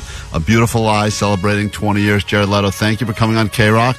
And how would you like us to give away a pair of tickets right now? The choice is yours. You want us to go caller 20 on KROQ? You want to do, however you want us to give away the first pair of tickets to your show. You tell us. Well, I mean, the caller 30 probably has a little better ring. You're right. To it. You're absolutely right. Caller 30. Call now. We'll get you into that show. And Jared, thank you for joining us as we play The Kill on KROQ for, I don't know, the 5 millionth time, but it hits every time. Celebrating 20 years. Here we go. Jared, thanks for joining us. Appreciate you. Thank you so much. I appreciate it. Bye. You will. Have Bye. a good day. What if I wanted to?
Imagine that song and all the other ones from A Beautiful Lie happening at the Forum. It will be taking place. Tickets pre-sale later today. Thank you, Jared Leto, for joining us moments earlier on KROQ and answering the two most epic questions you've ever answered. What movie of yours would you watch if you had to watch a movie every single day? And what do you do when you find food in your beard? Those are epic questions for sure. Caller 30 puts us in Ontario, and we say hi to Robert. Hello, Robert. Hey. You've got yourself a pair of tickets to see 30 Seconds to Mars, A Beautiful Lie. Awesome. And you'll get those tickets before anyone else, not even on sale until later on today. I think 10 a.m. they go on sale, pre-sale. Then Friday's the general. I'm sure it'll sell out. It's a one-night-only event, and you're in, all right? Awesome. Shout out to the Net Bangers. All right. Hey, Net Bangers. Love it when a Net Banger spends a little extra time with us watching the show on YouTube, wins. Congratulations. Apologies to everybody on the live stream this morning because of my appearance. Oh, yeah, Allie's appearance. Well, we're going to find out the story behind the appearance right now. This is my sun-kissed appearance. Allie went on the river. If you're unaware, we were doing half live and some recorded shows last week. Friday did a live show, and Allie wasn't even here. Then took a day or two where she was in full recovery mode, and now she is back and in the flesh. And I thought I didn't have a day or two in recovery mode. Oh, when did you get back? I got back last night. Oh, you did? Yeah, at 6 a.m. yesterday, I was on a river. Rafting a river. You know, you speak about this trip, a trip that I believe you paid a lot of money for, like you were doing a tour in Nam. Like you got called away. My guides are still on the river right now, Klein. My guides. They're Listen there. But everyone's packing up camp right now, and I should be there with them. Allie, you do speak about this like you chose to do this. You paid to do this. I know. And now you're speaking about it like, you know, third day on the river. I didn't know if I'd never see a cell phone again. Klein, it's like, think about being without the following things for 7 days. Go ahead. No internet, no phone, no sockets or electricity, no shower. The only option you have to bathe is a freezing cold, Big Bear style that was cold. Body of water where you are cold plunging every single day. Yeah, but you did this to yourself. Like I'm not saying that I didn't choose it, because I did choose it, but it does change you being without all of these things for that long. What did you miss the most? Like, what is the thing? I know it probably takes a day to just like reset your brain, but then at one point you're like, whoa, it feels like I don't know what's happening. Because that's the part that's got to be crazy is when my phone dies for 20 seconds when I got to wait to charge it again for the battery to show up, and it's like, oh, thank God I got it back. That's a tough 25 seconds. I would forget about my phone even existing, because everybody had external battery packs trying to at least just get enough charge just so they could take photos and stuff like that. That's really the only reason you have your phone. But for the most part, it was easy to forget the phone, the connectedness. A lot of people, when they got back from the trip and turned their phones off of airplane mode and the text came flooding in, they cried because everything was flooding back in such a big way that it's hitting you, all the stimulation that we have going on in our brains every single day at all times, and all the decisions that you have to make that are just regular. Which way should I take home? What should I make for dinner? All those decisions, you don't have to think about it for a full week. Your brain is completely free of all of the 30,000 decisions that we make on an average day. I had to make maybe 2. Which is, do I poop in this bucket? That bucket? Do I poop in the Right. Yes, there were 2 poop options. There was one that was covered by a little yellow tent, and then there was one that was what they called the poo with the view, which is outside of the camp and outside completely. Man, that is kind of cool. Look, I want to show you this picture, Klein, because I don't want to see this picture. You're gonna do I don't want to see this picture. See it. There were 9 crappers total, and they would rotate every 2 days.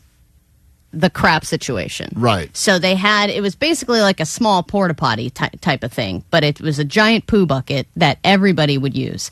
And just look at the view I How had. much did that weigh by the end of the 7 days? They were struggling to carry it. They needed 2 people to get it back on the raft, but that's just one location. Whoa, look at that. You're crapping. It's a toilet. It's overlooking the Grand Canyon River. It's a standard toilet seat that they've done, and they've put it on top of some sort of like a box. But it is That's the crap can. Oh, that's the crap can. And then the crap just piles up. Over the course of a couple of days. Oh, my God. And then I saw that platter of food they gave you in that picture we posted. You can see this picture up on Instagram. People were destroying. It looks like they gave you a real hearty feast. They really did. They fed everybody well. They should have gone with like astronaut portions just to keep that thing under control. And then after the first night, I decided I don't need this tent, and I decided to sleep outside. This was my first camp where I'm sleeping on a cot overlooking the river. Razor thin cot mattress. Oh, my God. And they were like, don't worry, the scorpions can't climb up the cot. Oh, so that's some of the warnings they give you about nature. I was going to ask, because some of the questions that have come through already is, did you encounter wilderness, and is the wilderness okay after meeting you?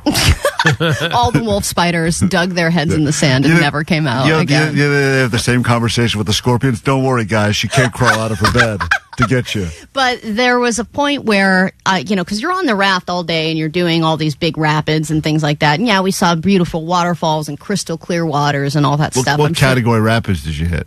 10. You hit a 10. Well, the Grand You hit a Canyon's- category 10 rapid. Yes, 2 of them. No, you didn't. Yes, it was called Lava what's Falls. the scale? Is it only 1 to 10, or listen, what's the scale? It's 1 to 10, but they said some of them seemed 11-ish. What? They probably tell it all. No way. No, and the only thing that is keeping you on the raft is you grabbing a rope. At one point, you're suspended in air, and the only thing that is keeping you on that raft is your hand on that rope. Did anyone fly over the raft? One person did fall off the raft and started his Was that legs. person's name you? No, it wasn't me. I didn't fall off the boat, even when I peed off the back of the boat as it was running. That was a thrilling experience. And people are on the boat, and you're sitting on the back, Yeah, peeing because off it. I had to go, and we didn't have a pit stop coming up. So I asked, annoying. I said, I have to pee. What do I do? And he said, do you want to go off the back of the boat? I said, yes, I do. And I squatted over Where's the that motor. picture? Well, no one took pictures of it. I bet they did. Everyone was taking pictures of the actual Grand Canyon. Well, they should have gotten the real Grand Canyon, which was Allie, squatting on the back of the boat. No, then they explained the falls. This is a 20-foot drop in a 20-second period, and you need to be hanging on, because if you don't, you will fly off the raft, and we probably won't be able to get you, because we're just going to continue going down the rapid, and you're just going to go down the rapid too, and then eventually when we get to calm enough waters, we'll probably drag you out of there. But there was one guy who did fall out of the boat, and his legs were going under the boat, and if he had let go of that tiny little rope, he would have gone right into the motor and Done. Dead. Game over. Now, did you ask the question, have people ever died on this expedition that you went on? And they have. They have? Yeah, especially in the summer, because everybody is super dehydrated and they just are preventing people from that's dying. not a cool way of dying. I know, I agree. Dehydration's like, I was hoping a lot of people get chopped up by the boat motor. No, some people have died by falling out and hitting their head on a boulder or That's something cool. like that. But yeah, most of the deaths that happen are because of overheating and dehydration, and because people are in hot climate, but they don't want to pee because they're too embarrassed, because they don't want to use the pee cup, so they dehydrate themselves on purpose, and that's when they die. So Allie was they're telling too me embarrassed to pee. Off the air this morning about how epic this adventure was, and she's lucky to be alive, and all this death-defying stuff that they went on. And then I asked her if she met any friends on the trip, because she went by herself, and she said she befriended a 65-year-old woman Who's reinventing her life. so- Her name is Suzanne, and she's a beautiful person. But let me ask you a serious question. How tough could any of this crap have really been if a 65-year-old woman was doing it? There were people that were older than that were doing it. Okay, that's not making your argument any better. That's not you come in here with these big stories. You have to be able to, you don't even know about our fire line, Klein, where you have to lug everybody's 20 and 30-pound bags off the boat in a fire line. You set up your camp, you take it down the next day, you're back on the raft, you're getting after it. You know what this sounds like? I did a moonlit hike, Klein, to a summit where I could see all canyon around me and the stars that you wouldn't believe. All right, how did this change you? Because I know you were saying earlier this is one of those trips that really changes a person, right? Like this, the rest of us would go to a hotel, you sit by the pool, you fight some other tourists for a beach chair at 6 a.m. and put your shoes on it. But this is my beach chair. But you did something different. You went out there. You slept. And we created a tribe. And okay. What's the name we of are the tribe? tribal. We're the river rats. Oh, God. And we're really cool. And we're going to do a trip together every year from now on. I bet you they all say that, and you'll never talk to these people again, ever. No, we have a Google Drive.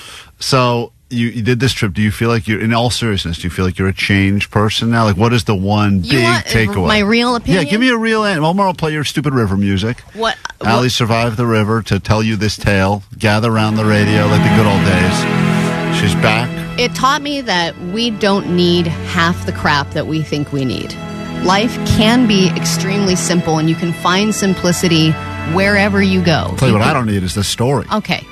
The other thing is there's cynical BS Klein energy in all of us, okay? And if you just work past that, yes, you can judge all these people with your limiting beliefs about this random guy from Texas and what he might believe versus you. But at the end of the day, if you just sit by a fire and get to know a person and see and hear them for who they truly are and make them feel seen and heard and listened to, we can all truly connect with one another and take those connections through our lives and learn from them. Shut up! Hey, Okay. quiet you. And just because we're all river different rat. doesn't mean we can't appreciate that there is good in every single person if you really get trapped in a river with them for a week. Is it too late for Allie to fall off the raft and bash her head on a boulder? Someone wanted Look, to know. I even have a gift. I didn't bring it in today because I was sleep deprived, but I took a bottle of sand from the Grand Canyon. Oh, great. And I was going to give a little bit to all of you so you could have a piece of my trip. Keep it. They took it at TSA. Oh, they did? Well, they pulled me over. Because you had sand? You're not supposed to steal that from them. Well, it was a bottle, like a regular bottle, and they were like, there's some kind of foreign substance in Isn't here. that national park kind of like 101? You're not supposed to take anything from the national That's park? like the number one rule of being a river it's rat. A federal Omar, crime, I the think. Canyon asked me to. No, it did not. Yes, it did. It said, take a piece of me with you. And they said, what's in here? And I said, sand. And they said, we don't really know what to do with this. According to Google, the highest category of rapid is a 6. The Grand Canyon scale is different, okay? There's a regular scale, and then there's a Grand Canyon scale, which is a 1 to 10 scale. Don't school me. I know everything about the canyon now, and I know about the random piece of driftwood that washed up there on that one cliff in 1985. I know about the piano. All this stuff you can ask me about later. 818 says, listening to Allie talk about this trip compares to what I think hell is. Klein, this would be, I think you would get more out of this than anybody I know. Right. If I paid for you to go, would you do it? Former river rat here. Allie is using our name without copyright. We will be suing her. See that? No, that's not true. All right, listen, a lot of thoughts coming through, but she's back. She survived the trip to the rapids. Reintegrating was very difficult. And now I need time. Okay. Allie, it is illegal to take sand from a national park. The tour guide said we could.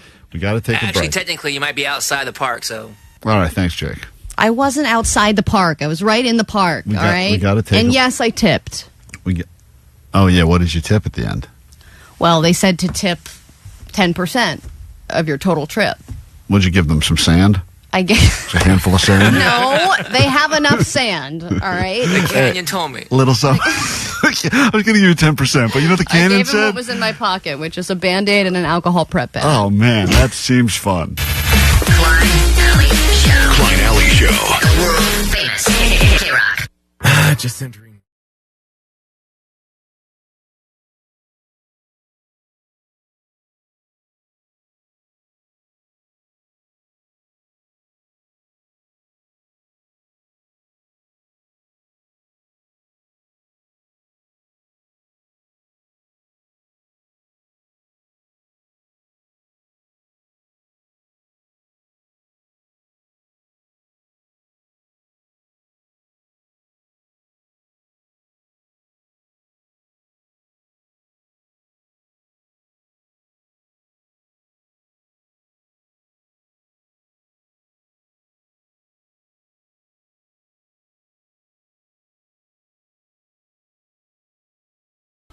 KROQ, Klein Alley Show. How are you handling the terrorists? Well, Vanessa had an interesting approach, which was get together with her friends. She wanted to go out, but she decided that they were going to attempt to go bowling on a budget. And the budget they came up with seems almost impossible to be able to do anything with these days. But she said they had all these different workarounds. And, of course, this is the thing I tried to tell her. And, Vanessa, whose idea was this budget? Your idea or your friend's idea? No, my friend Christine's idea. And she said, you all wanted to go out, but everyone's like, I don't feel like spending money. Everything costs so much. So who came up with the number? We just felt like $50 was doable, so we decided $50 for the night. And this is dinner and drinks or just drinks? Oh, we had dinner. So you had to figure out for $50 how you could have dinner and drinks. And the idea is that if someone buys you drinks, right, like if you get hit on. Oh, yeah, well, that was also, we were hoping for that, too. Did it happen? No, it didn't. So the plan. Leave us hanging, why don't you? So wait, the plan was if we go out with this budget of $50, maybe we don't even need to use the budget if we can, find people that would like to buy us a drink. That's like my hot cousin. She can go anywhere and not pay for stuff. And she believes it, and it happens every time. I think we should raise some money for all of the beautiful people that are used to not buying drinks that now are, I feel like guys now that used to buy They're drinks. They're going to be more selective. A little bit more unable to buy all the drinks. I think there was a time when any guy would go, if any woman that wants to talk to me, I'll buy her a drink, at the very least. Now I think with everyone's tightening it down, I think we should start raising money for all the hot women that are not going to have guys buying them drinks. Now it's like, hold on a minute. it's $18 for this cocktail. Yeah. How long am I going to talk to you for, really? So you're so $50 was the budget, and within the $50, and did that include transportation too? Ubers? Yes, and parking. Let me break it down for you. Okay. So we started out by going to Trader Joe's to get like a pregame drink, you know? And this like was all part of the $50 too. Cans. What? That was all part of the $50 too. Yes. Wow, I'm surprised you went with individual cans and not just a bottle of vodka. No, because we don't want to get messy, you know? You could have done for 28 cents, according to Allie, you could do a tampon soaked in vodka. And you could have won. Already, I'll beat your ass. I can do this whole night in 25. I'll prove it to you. Go ahead. That's Allie's big plan for Coachella. She's going to go in big, soaked up and ready. I'm going full vodka tampon. That's Okay. all 3 days. Okay. All right, so it's just you and her. Just you and one friend? Yes, just me and a friend. So we got like a margarita can cocktail from Like a Trader 6-pack? Joe's. What? Like a 6-pack? No, just we each got one. You know how sometimes they have Oh, the sad loser cans? The one-offs? The one-off loser cans? Oh. That was your pregame? That's so sad. I think they even call that section the loser can section because it's just like these It's like one-off the lean cuisine section of the liquors. dented cans. So you got... No, it's the cans that if people want to try it, you can take one. No, I get that. My gosh, you lose it. I'm just getting Allie, she's yelling at herself now, calling herself a loser. one Let's calm drink per down. person is just not even a pregame. All right, so you eat. So let's not judge. So you decide, can we go out and have a good night for $50? Which usually seems like a lot of might have a good night. Especially that's $100 between the two of you because you don't have to do everything solo. So okay, you start with a one can at Trader Joe's. Okay. We each get one, okay? Okay. Which they did get us pretty buzzed. It was such a good time. So when we went to Santa Monica, by the way.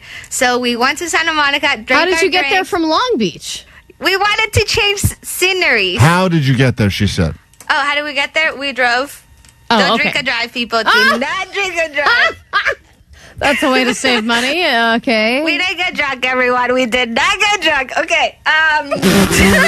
Oh, what is going on with her? We wanted a change of I'm not saying I'm drunk, but I feel it. Officer. Anyways, so we got there. We had our drinks. We were on 2nd Street. What is that area called? Sure. Wherever that 3rd area Street is. Thepromenade? Yes, we were there. 2nd Street. She could. I don't know what it's 3rd called. Street's too expensive. You got to go 2nd Street. Smart move. There's nothing there. You know where all the tourists go to 3rd Street. We're going to 2nd Street.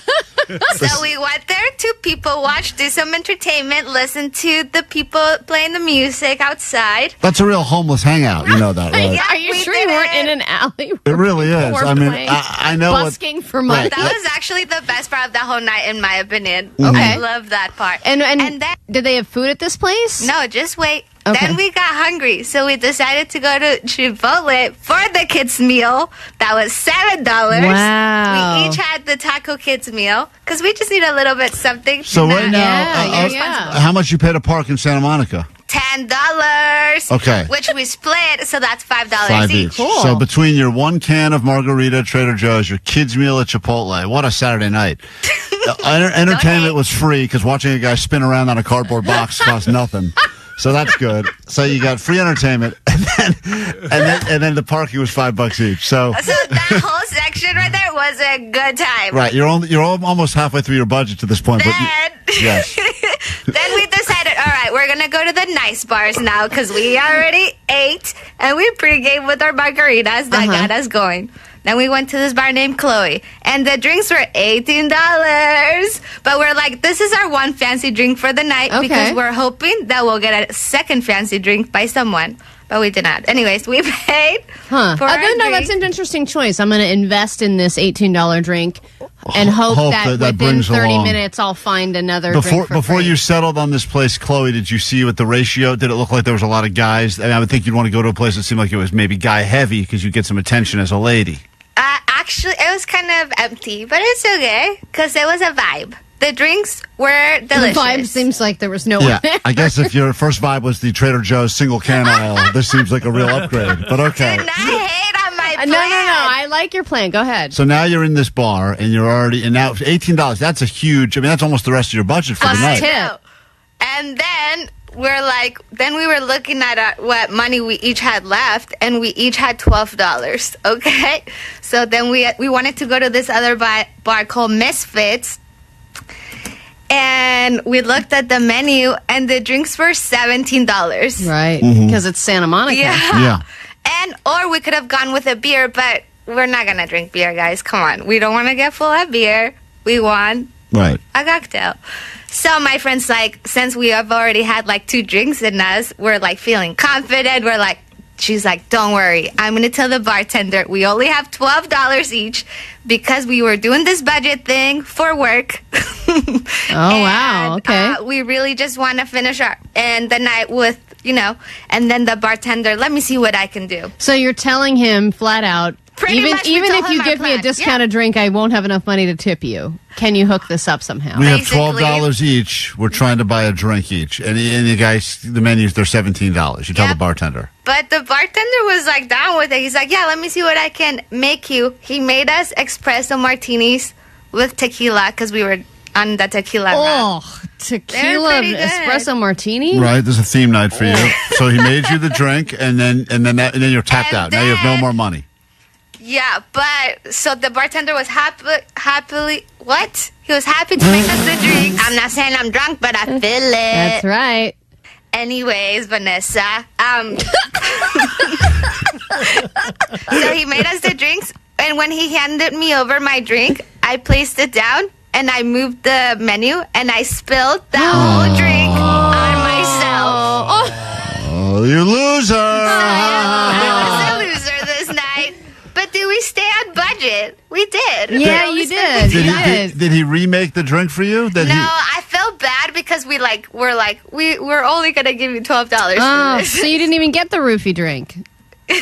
So the good news now is in the year 2025, with everything going on in the world, you can still, for $50, get drunk, have a children's meal. Have a children's meal. To a brand new hour of the show as we get you closer and closer to some Disneyland tickets. After Dark, Star Wars Night, May 6th. We get you in all day long here at KROQ, 9, noon, 3, and 6. You'll have your first chance to win with us coming up in about an hour. A lot of calls still actually pouring through, Allie, about your trip. Allie was gone away on a trip that changed her forever. Denise, quickly, we must move on. We got to get to the news. What's your question for Allie? Okay.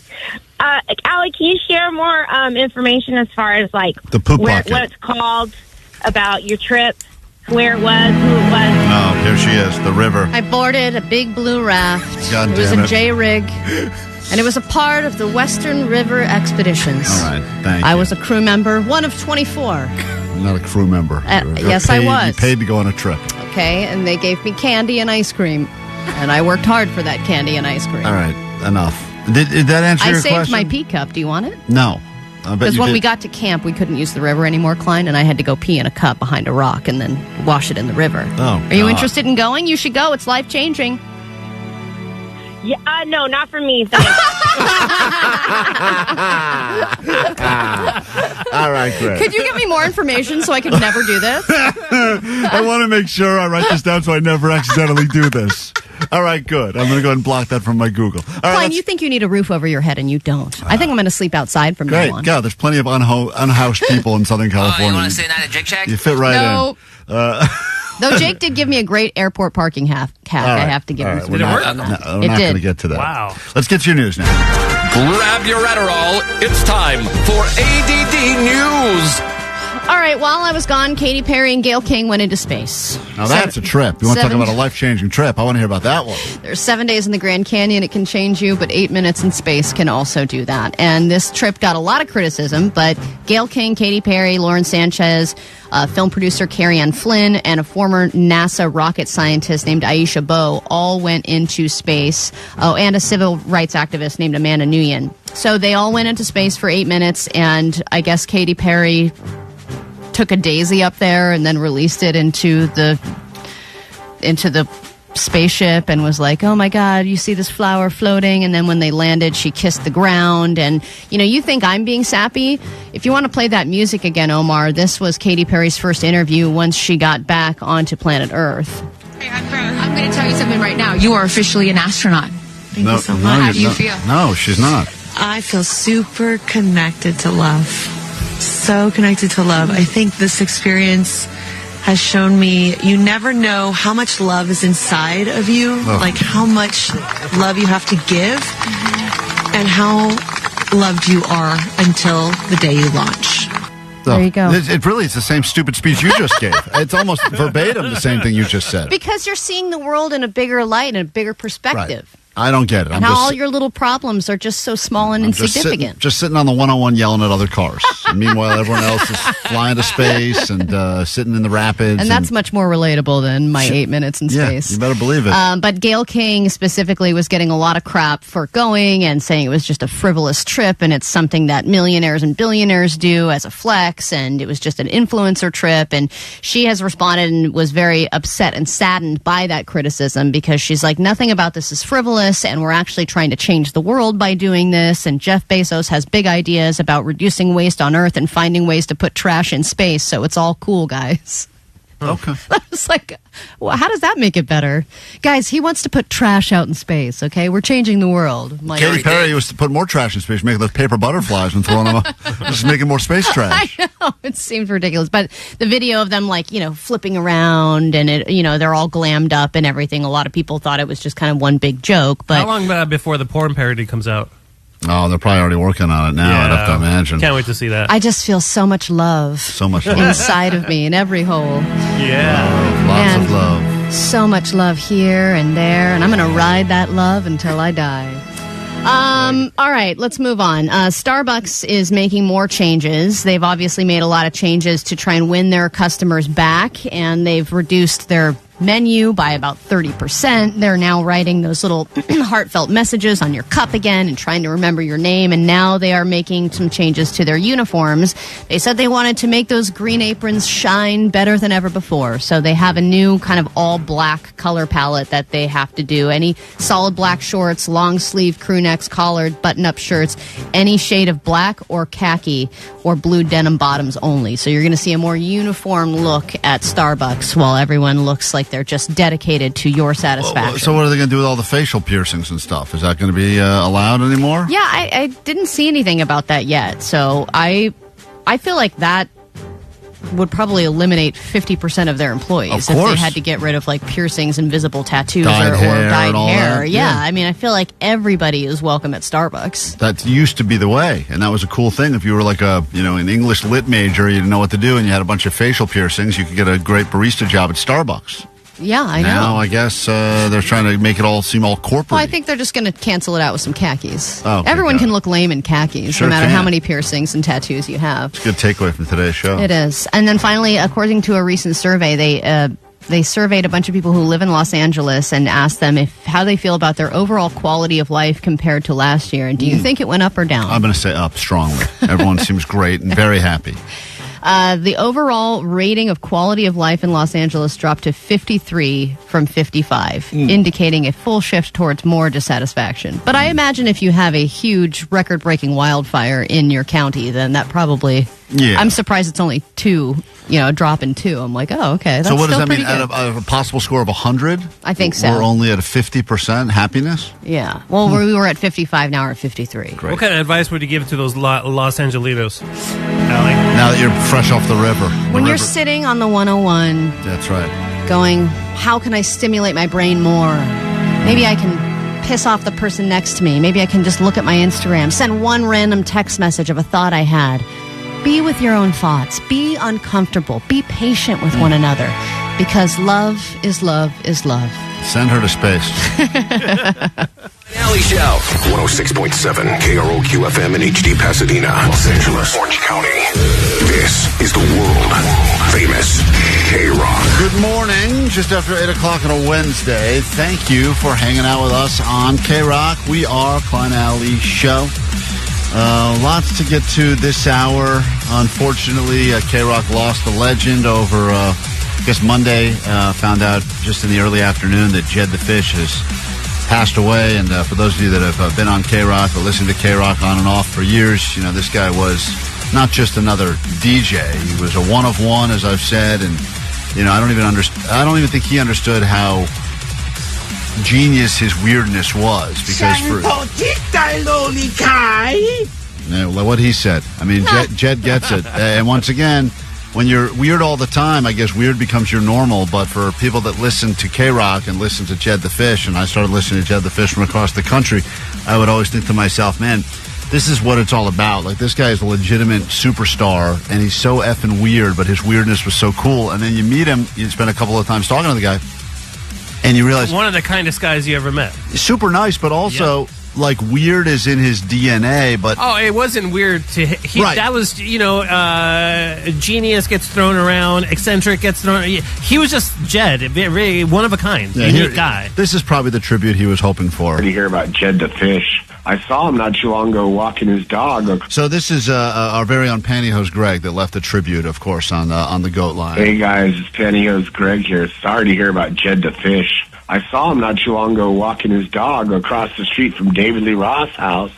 It's like such a typical Pantyhose Greg message. Just a bunch of names. Dave was playing some house music, and I guess Jed was talking to his dog saying, "Oh, check it out, Dave's got house music on." And then I used to see him at AA meetings back in 2010-ish. I don't think you're supposed to talk about people you saw at the AA meetings. Doesn't that violate the whole AA? It's definitely the second part of the AA. That's the most important part of the AA, I think. The first part is why they're there. The second part is the thing you don't tell the stories. Anyways, dude, I hope everything was... I mean, I know he was in poor health, so we'll find out. I can't wait to hear you guys do a little dedication to him. Some people are new KROQ listeners, may not know the legend of Jed the Fish, but all of the greats kind of joined forces here at KROQ on Monday to pay tribute. And Kevin and Bean, they were back together doing some tributes. Of course, Richard Blade, of course, Johnny, legend known as Postmaster Johnny, was there. I was uninvited, but it was a real who's who of the history of this radio station. And Omar's got a clip. He's got quite a few Jed the Fish clips. But if you're unfamiliar with the great Jed the Fish, I mean, this was the voice that so many people sat in traffic, listened to for so many years, 30 years. Good God! Look what they're playing on the world famous Flashina. Whoa! And I'll say something else is that everyone universally agreed that Jed the Fish, if you're going to go ahead and pick like a fantasy draft of KROQ, he is the number one pick, no questions asked, number one overall pick, most impact from music that he brought to the station, bands that reached out. Was always constantly turning people on to... It's like this guy would walk around with like a bag full of CDs, just handing them out. He's always turning people onto music like left and right. It was amazing. And his musical knowledge, I mean, that guy was unbelievable. We bonded together because at the time, he had always been a DJ, and I was kind of like getting big into the club scene, so we bonded over gear. So we would talk shop all the time, and he was actually just building his studio at his Pasadena home. So we bonded over, talking over like new Roland gear, new KROQ stuff. I mean, the guy was amazing. And one of my favorite moments of memories of Jed is that randomly for about a year, I would get calls over the weekend, and I would pick the phone. It would be Jed, and he would play me some of his music that he was working on. It was just, it was truly great moment. Yeah. It's cool that we can celebrate his weirdness, and on the show, we shame each other's weirdness. Yes, that's true. What is this? Tell me about in so many ways, he's Shut up, weirdo. Inspirational. It turned out Weirdo's mic off in the back room because you think about it, so many people just try to do whatever is popular because that means that it is acceptable socially. He never cared about that. It's a safe thing to do, and he didn't play it safe. And whenever we try to do things a little differently on the show, it is, in some ways, it's a tribute to the great Jed the Fish. Yeah, and this is what he would do. Do you ever scratch your privates too hard and then you're just in pain? Yes. See, that's genius right there. This is one of my favorite clips of Jed because he was interviewing the great Trent Reznor, and who has the balls to ask Trent Reznor this? What if your name was Asshore? See? That's Trent Reznor. Why didn't I ask Jared Leto that? And one of the things, Allie, I learned, I know that you reach into this pen jar every single day, but one of the things I learned by listening to the tribute of Jed the Fish, where all of the KROQ legends united in this very room, is that Jed, apparently, the rumor has it, he started the pen jar, and not only did he start it, but he used to take the pens and put them in his butt and then put them back in the pen jar. Really? And that was a funny little prank that he played on everyone else who worked here. So those pens that you play with every single day in that giant pen jar. Oh, this is Jed's butt? That's Jed's butt right there. It will live. Badass. It is badass. It will live forever here in the KROQ studio. So there's a tribute up on YouTube. You can check it out. And it's Kevin, it's Bean back together, and then you've got some of the other greats that you've heard: Richard Blade. Snakes. I mean, and not Klein. Not me. Postmaster Johnny is there. I know. That's the laugh right there. Legend. R.I.P. Jed the Fish.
K-Rock, we are Klein Alley Show. We got to take a super quick break. When we get back, though, it's Johnny's turn to date the AI bot. We haven't heard that yet. We heard all of us take a shot at dating AI using the new Game app through Tinder, and none of us did great. I think we all got rejected for different reasons. But Johnny is the Riz Master. Let's see how he does against the robots. We got that to get to coming up, and much more after this quick break. Allie's back. We're live. If you need us, 800-520-1067, and your Disneyland tickets coming up. KROQ. Get out your bunny ears at 9 noon, 3 and 6. Oh, you've got to be kidding me. We're stuffing your Easter basket with tickets to Disneyland After Dark, Star Wars Night, happening May 6th. Not only will you find the tickets, you'll find all kinds of happy at the Disneyland Resort. You'll even find a travel to a galaxy far, far away kind of happy. Keep listening to win. And happy K-Rockster from KROQ. Not a real holiday, but we aren't coming in that day anyway. K-Rock. Timmins Subaru is...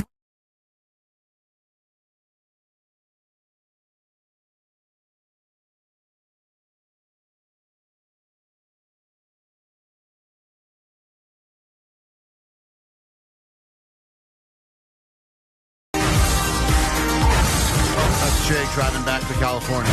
Oh, there he goes again. It's K-Rock, Klein Alley Show. Just at some point in your life, you will be asked, sign here if you want the insurance, or click on all these boxes and sign there if you would like to ignore. And you make a decision in that moment. Am I going to bet on myself? Am I going to bet against myself?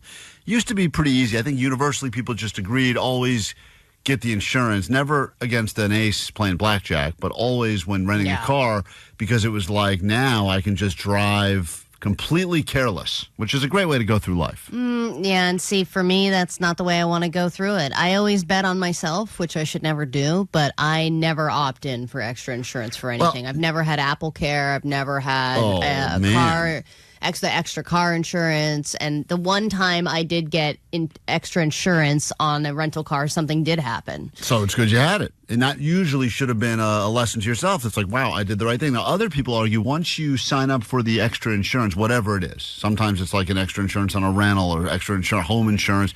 Like you said, the phone one. I've seen people decline insurance at an Apple store, be handed the phone, immediately drop it, the thing shatters, and the person's like, you just said you didn't want the insurance. Yeah, but sometimes now they do the 3 free months of Apple Care. Sometimes, but sometimes not. And every time I'm on the phone with somebody and in customer service, and they're like, did you have insurance? And I'm like, I'm not sure. And they're like, well, let me check for you. And the answer is always, no, you did not. And it's such a dejected feeling when you're like, God. Oh, yeah, when they do that check, and you're like, I know I didn't, but maybe there's a mistake. know. Yeah. Because Apple, you talk about like Best Buy, too. They'll do that thing. You buy anything at all, buy a TV. Or an extra warranty. Right, and they kind of explain to you on the phone, like, on average, if something goes bad here, on average, repairs are going to cost you way more than you're going to pay for this thing. So you kind of get like talked into. Well, anyway, Jake did not buy the insurance on his rental car. He got into a pretty bad accident. The car's all jammed up. And I would say, how much do you think the damages are? I would say in the thousands. Oh, for on sure. Jake's Definitely car. in the thousands. Yeah. You do anything to any car, you're starting at 1,000 now. I mean, I don't even think you can get anything under 1,000, no matter what I'm the car surprised is. he was able to make it home, because I thought during the road trip, the front bumper was going to fall off. Yeah, it kind of looks like the place it was hit is a very... I did get in a car accident that was hit in that exact place, and it totaled the car. Even though it didn't look that bad, it's about where it was hit. And if they have to replace enough stuff, they just call it total. I put some tape on it. Candy, what happened to you? We're hearing your stories now of times that you neglected or declined any sort of additional coverage and it came back to bite you in the ass. What happened? Yeah, on vacation in Grand Cayman Islands, didn't purchase the insurance. My ex-husband totaled the car. We were held by customs and couldn't board the plane until we paid for it. What was the cost of that? Over $5,000. Oh, my God. Oh, my God. And it was his fault? It was his fault. He rear-ended somebody, didn't buy the insurance, and couldn't leave the island until we paid. Jake, this is going to be your future, my friend, except that instead of the island, it's going to be right here in Southern California. That's worse. And to have to pay someone $5,000 in a foreign country and have to deal with all of that, the fraud protection, and to try and get the withdrawal, and I mean, all that But stuff. $5,000 in pesos isn't very much. But Jake, I rented a car recently, and I remember because I also declined, because supposedly I have coverage or whatever. If you have insurance, depending on your insurance you have on your regular car, sometimes it transfers with you over to a rental. And the guy said, I understand a lot of people say that. He's like, just so you know, though, if you get into any accident, even a minor thing, and you decline all of our insurance, you have to pay up front until you figure out how to get reimbursed later. And sometimes that could take months, years, whatever. Crap, I didn't know that. That's what they claim because they want to. They want to peer pressure you into the insurance, right. And they get real. They do not like it when you say no, no, no, no, no. They kind of give you like, all right, well, that's your funeral. Yeah, because it's a racket. That's how they make their extra money. I agree. I think most of the time insurance is a scam. Let's say hi to Dylan. What happened to you? Hi, Dylan. Hi, yeah, you kind of talked about it already, but I dropped my phone off to get repaired because I already cracked it. Then as soon as I left, I dropped it again and cracked the screen. Now, did they give you the option when you got it repaired, hey, you want to throw the insurance on here? Because it's insurance, they'll fix it for like $30 or whatever, but if not, it could cost you a couple $100, right? Yeah, it cost me a couple $100 both times. Oh, man, but still no insurance. That's true. People are proud of Double themselves. down. Someone on the text line said, I denied insurance on our phones, and then my husband ran over his phone with a lawnmower, and it exploded. Yeah, I should have the insurance. That's right. Such a funny way to go out for a phone. Christina on KROQ, Jake made a decision that will probably cost him thousands of dollars by not checking the box that said he wanted insurance on his rental car, and then he got into a big car accident yesterday. You can see some of the pictures of that all up on the socials at Klein Alley Show. Luckily for some people, he's alive right now, and in fact, I think this is why, Allie. I don't know if you heard this. Hi, this is Clarence. I'm Jake's guardian angel. I was at the scene of the accident yesterday, and I was supposed to take Jake, but I just saw his poor little dog on the passenger seat, and I thought, if I take Jake now, who will trot poor little Kibby around everywhere they go in a baby Bjorn? So I couldn't do it, and now Jake is going to be living the rest of his life still begging for sex with his girlfriend, and I'm going to get fired. Okay. So I don't know if you guys are hiring over at KROQ somebody with some guardian angel skills. No. Klein, I'd be a very good guardian angel. I might be able to help you win some of those prop bets you make. Thank you. That's Jake's guardian angel was Yeah. looking over him at You at the scene of the crime. Clarence has to take someone else now, an innocent child. Yeah, they're gonna have to he's gonna have to murder a child now because he kept you alive, Jake. And by the way, your plan was flawed from the beginning because there's so many people that say, you drove to see the eclipse. You didn't. This was just the cherry on top of the depressing Sunday that was his last few days. Hey guys, listen about Jake's trips to Texas, and it got me thinking about the last time I rented a car. Going over in the allotted miles was like absurdly expensive, like 40 cents a mile. I think Jake's math is off. I don't think he calculated for gas and rolling over on the mileage. Yeah. I'm assuming like $1,000 extra. Oh. He probably could have just flown there, paid the surcharge for flying there, and would have been cheaper, and he would have been back already. Jake, all right, guys, sweet dude. Thank you. Thanks. Will you record yourself bringing back that car today? Because I do not think it's going to go well. I think there's going to be a lot of charges you didn't know about. There's going to be a lot of paperwork you're going to have to fill out, and you're like on 24 hours without sleep. Oh no! So, is there such a? They didn't tell me anything about max mileage. Well, dude? The amount of fine print that they show you when you rent a car, and none of us read it, so I'm not judging you for that. No, because no one wants to be in the rental car place longer than they have to. So it's just check, let's go, keys, and then even when they do the old walk around and make sure there's no damage on the car, and everyone's just kind of half, Yeah. But you are going to be up. You are in for a rude awakening later. I'm not even. Or it's going to be like, yeah, just bring it back, no problem, and then the phone calls start. Yeah. Hey, what about this? Hey, what about this? I'm going to guess right now. We can all place our bets. What that total is going to be between the mileage and the damage and everything, but I think Jake is going to be in the $7,000 range. That's what I was thinking too. $7K. So what do I do? Do I get my card decline right now? Like cancel my card right now? They have your card on file? Yeah. Should I cancel it? Yes. Yeah.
Crazy to think that at some point in the not too distant future, it's probably already happening, you're going to have a friend that tells you that I want to introduce you to my new boyfriend or girlfriend. And then you're like, cool, when are we going to meet? And then they're going to say, well, here's the thing. They are not real. They are robot. They are virtual, because more and more people now are turning to virtual companionship. Mm-hmm. Easier. Because they can't find true connections. Can't find true connections. Humans have a lot of flaws, but maybe robots do not. And the reality is, if you're trying to date in real life, there is the chance that you can meet someone in randomly, like it used to be. You'd hear your grandparents tell stories. We were both buying a turnip at the same time, and then put his hand on my hand, and at that point it meant you were married, and now we've been together for 50 years. Those stories don't really happen And then we anymore. realize turnips are terrible. Terrible, and we hate each other, but we've made it last because that's what old people do. But the Tinder is attempting to see how you are flirting with bots by using AI technology to prove that it is still possible to flirt. And I think this is a good move because even though I think there are problems with this app after all of us using it, it is kind of weeding out some of the worst, or at least allows you to brush up a little bit on interacting with another person. Like, even if it's a fake person, maybe the BS dating, where a lot of people think it's a waste of time, will be weeded out. Well, they always used to say, like, if you would go to a bar to try to meet someone, like old school, you never would want to, like, use your flirting first with the person you were really hoping to leave with. You'd try to get some of that flirting, the bad flirting, out of the way.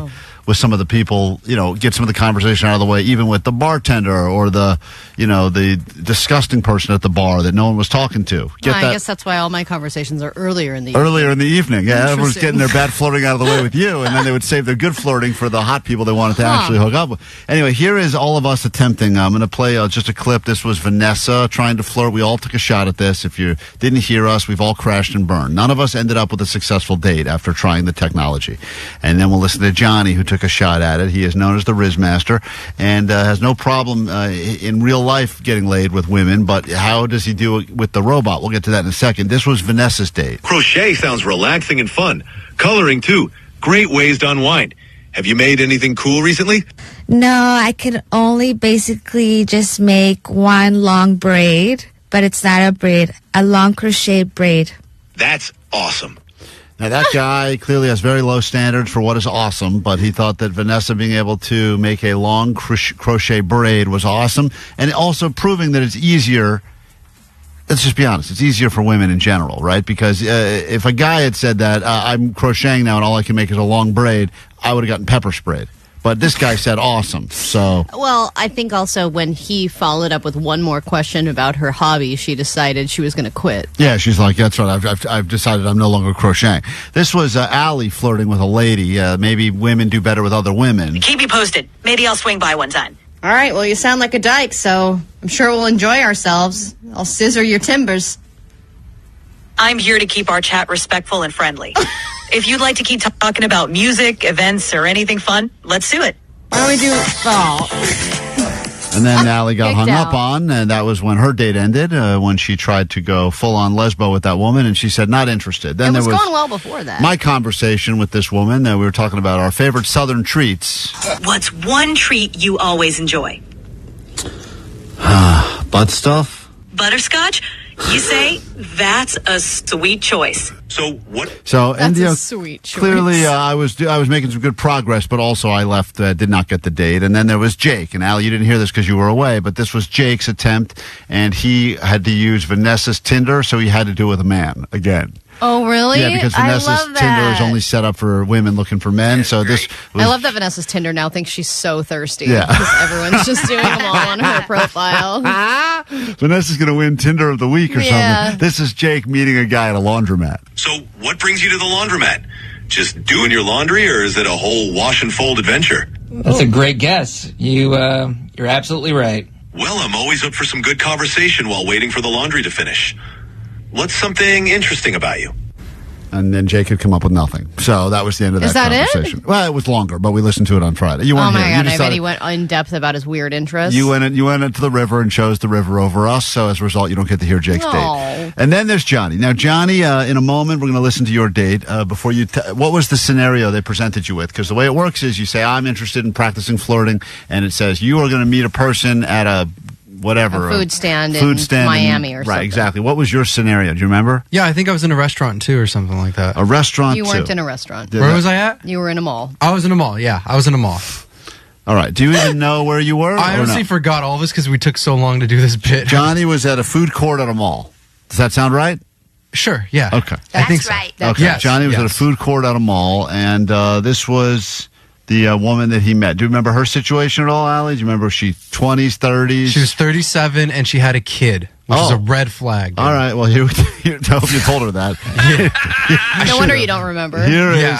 Maybe that kid's name was you. Maybe you were the kid. Here is the Johnny's date. Let's take a listen together. Whoa, dude, watch it. You good? All right, so what? She bumps into you, I guess. They always try to make it these like meet cute things where like, oh, she's turning around and all of a sudden her orange Julius or her chicken from Panda Express flies off the tray onto Johnny. In reality, it'd be, watch it, asshole. Right, it wouldn't be, hey. And also, I love it that she immediately tries to sound young like Johnny. So this is where the AI works. She starts going with the... Whoa, dude, watch it. You good? Oh, I'm good. Whoa, dude, watch where you're going. You okay? That bumped my concentration on my new app project. What's up? Oh, what are you working on? Sounds cool. Designing this rad weather app with a super intuitive UI. You know?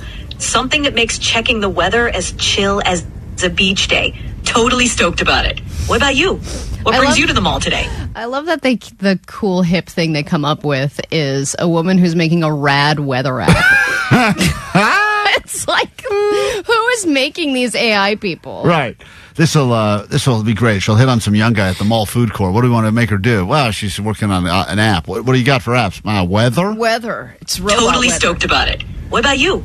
What brings you to the mall today? I'm out here trying to buy a new pair of shoes. Johnny, you're great. Is this how you flirt in real life? No, because I was like, that's such a stupid prompt on her end. I was like, how the hell do you answer something like that? In real life, Johnny was rolling his eyes and out on this conversation. Yeah, he would have left. All right. Yeah. Good luck with your app, boomer. And he would have walked away. Skateboard and left.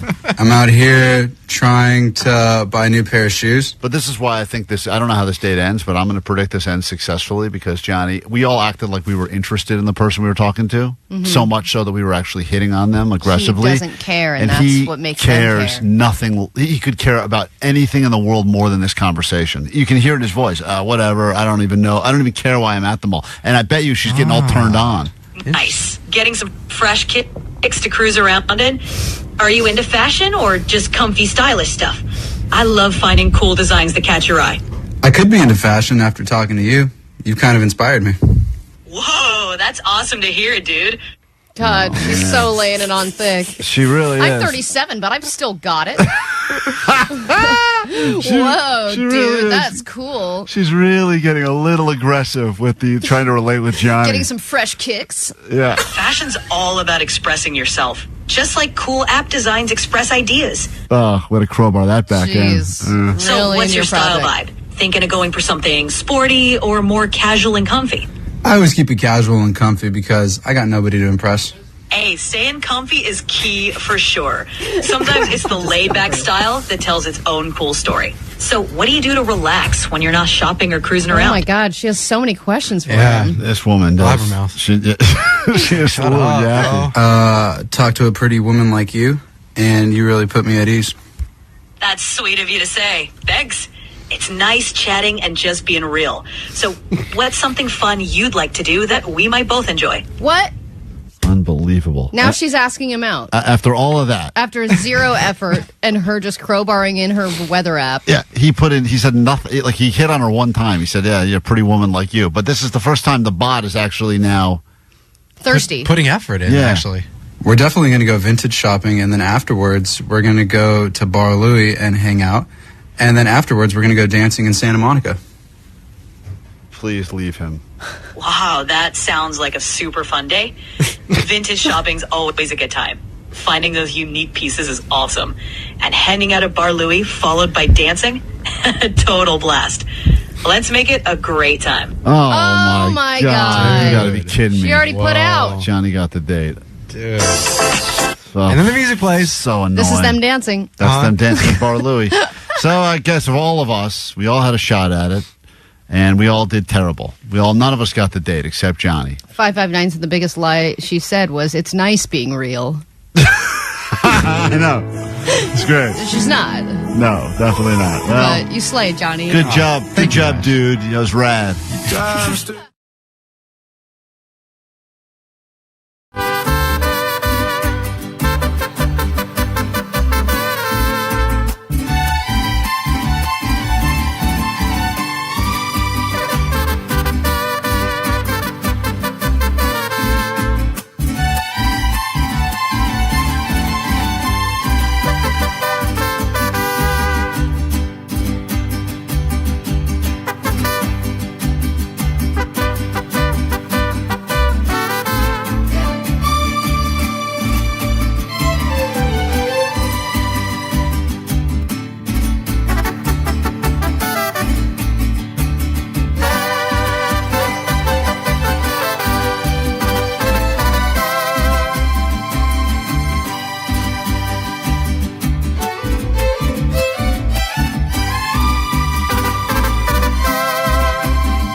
It's K-Rock. We are Klein Alley's show. There's certain times that drinks hit differently. I would imagine, Allie, when you were on the river, we don't have to play your music again, but having a beer after a long day of surviving the rapids, it hits different. Having a beer when it's nice outside with some great weather. Oh, Jesus Christ. As I sat there on the beach with my Coors, I thought to myself, there's nothing better than this. And when a strange man named Andy made me a river margarita, I thought maybe he has ill intentions. But then I went to sleep on my cot and nothing happened.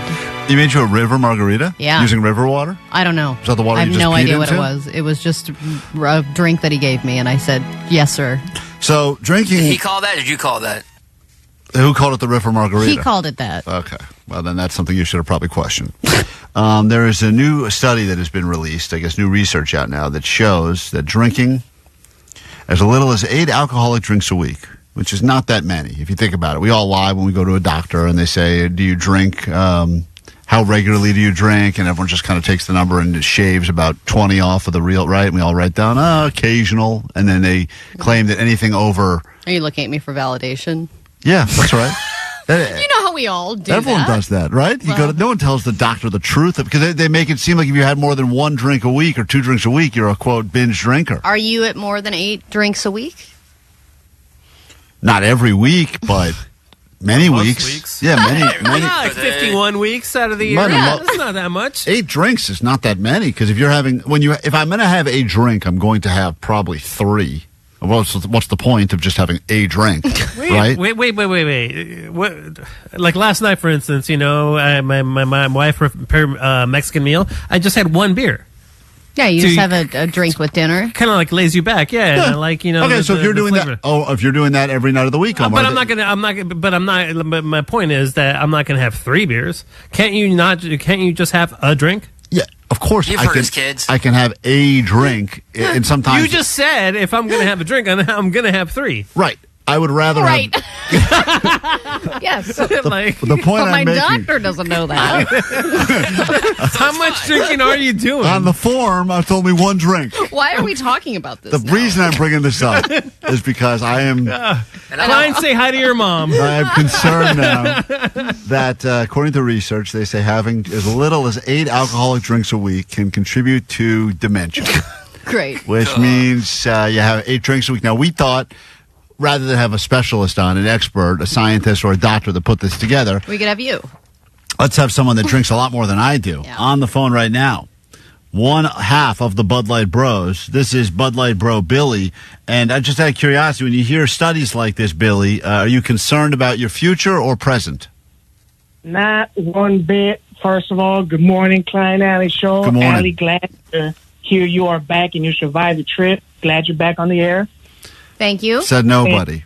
Hey, you're happy I'm back. Yeah, we're all thrilled to see Allie back here. But Billy, Bud Light Bro Billy, you drink on average how many, and don't exaggerate this number for fun, but per week, how many hundreds of beers do you drink?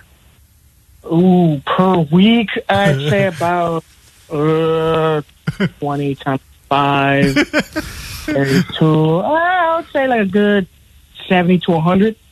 70 to 100 beers a week. Because in a sitting, you polish off an entire case. Not a 12-pack. You said those are for pussies. The 30-pack. A 30-pack of Bud Light, right? 36 to be exact. And wait, is that you and your brother polishing a 36, or is one each? That's 1 each. Wow. Yeah, so your math is flawed, dude, because how many days a week are you doing that? I'd say at least 5 days for sure. But like, say on a good weekend, it could go up to over 100 probably. And I've seen these guys do it. I mean, there's a reason why they have our show's logo tattooed on their neck and chest. They don't make sound decisions, but no, but they do. They were sober when they did that. They claim. Well, that was why. When they're sober, their brain doesn't work at all. When they're drunk, they can actually. That's their homeostasis. 36 times 6 is 16. So you're drinking 216 beers a week. Oh my God, my math was way off then. Yeah. I think that dementia is a little more early onset than you thought. I guess this dementia thing is real. So, anything you'd like to say to the scientists or doctors that put this together? Yeah, I just like to call shenanigans on that. I call it complete BS because if you see from our track record, we beat sober people in the drunk IQ test. True. So I don't know how they want to explain that. Now I really want to call these scientists up and have them do a study on the Bud Light Bros. If we're able to track down one of the doctors that was responsible for this new study out that says drinking as little as 8 alcoholic drinks a week can contribute to dementia, would you be interested in having a spirited debate? Oh, yeah, definitely. I would like to prove them wrong. Great. And have you ever gotten your liver checked or anything like that? The last time I've been to a doctor, I want to say it was like 10 years ago. And how did that go? They already said my count on my liver was a little high. So. Right. And that's it? Yeah, pretty much. They said everything else was fine. Did they tell you to come back more frequently than every 10 years after that, or? I don't know. I haven't been there since. And out of curiosity, what do you tell them about your drinks per week? Oh, I'm honest with them. I don't lie. I'd be like, I drink a good amount every day. Yeah, but you're getting it wrong by like half. You're claiming like 120 when it's really like 216. Well, I mean, you can't be fully honest all the time. Okay. 661 says Bud Light beer doesn't count because light beer is technically water. So do you care to comment that you're just very hydrated? I mean, that is true. One of the main ingredients is water, so that's why I always say I get my half and half with it. I get my alcohol and my water from it. Right. So this guy's making some good points. I can't wait. I totally get it. Actually, I'm on his side. I think that you may beat this. If we can find the scientist, we got to find the person from the scientific journal neurology researchers. I don't know what even this is, Vanessa, but do some digging. Okay, I'm on it. All right, great. We're gonna get this guy on, whoever put this study together, and you can battle it out, okay? I can't wait. All right, there he is. How many beers have you had already this morning? 8. Wow. Damn. One for every hour. It's amazing. What a start to your day. How long does it take you to finish one beer? He's quick. He was on the bus to Loserville with us to see Limp 10 Bizkit, minutes? and by the time I would walk to 2 the minutes? Allie, we walked to the front of the bus to get more beers, and I believe they even brought their own cooler of beers as well because we didn't have enough beers. But by the time I'd walk from the front to the back of the bus, he was already needed another beer. Wow. That's not that long. That's less than 2 minutes. That's basically shotgunning every beer. Every beer. When did you start? When did you start this morning? I started at 6 a.m. That's when I woke up. So you've had 8 beers within a 3-hour period. Yes. Wow. Oh, man, this guy's definitely testing positive for dementia. All right. Well, anyway, Billy, we love that you like the show. Maybe that's why you're such a fan of the show, because you don't remember any of it. Oh, yeah, man. You guys are great people. You guys are funny as heck, and I just love to wake up to a good laugh to you guys. All right. There he is, the great Bud Light bro, Billy. Be well, Billy. Seriously. Hey, we're here for a good time, not a long time. We know that. That's probably a fact right there. Yeah. 106.7 KROQ. KROQ. Klein, Alley, Show.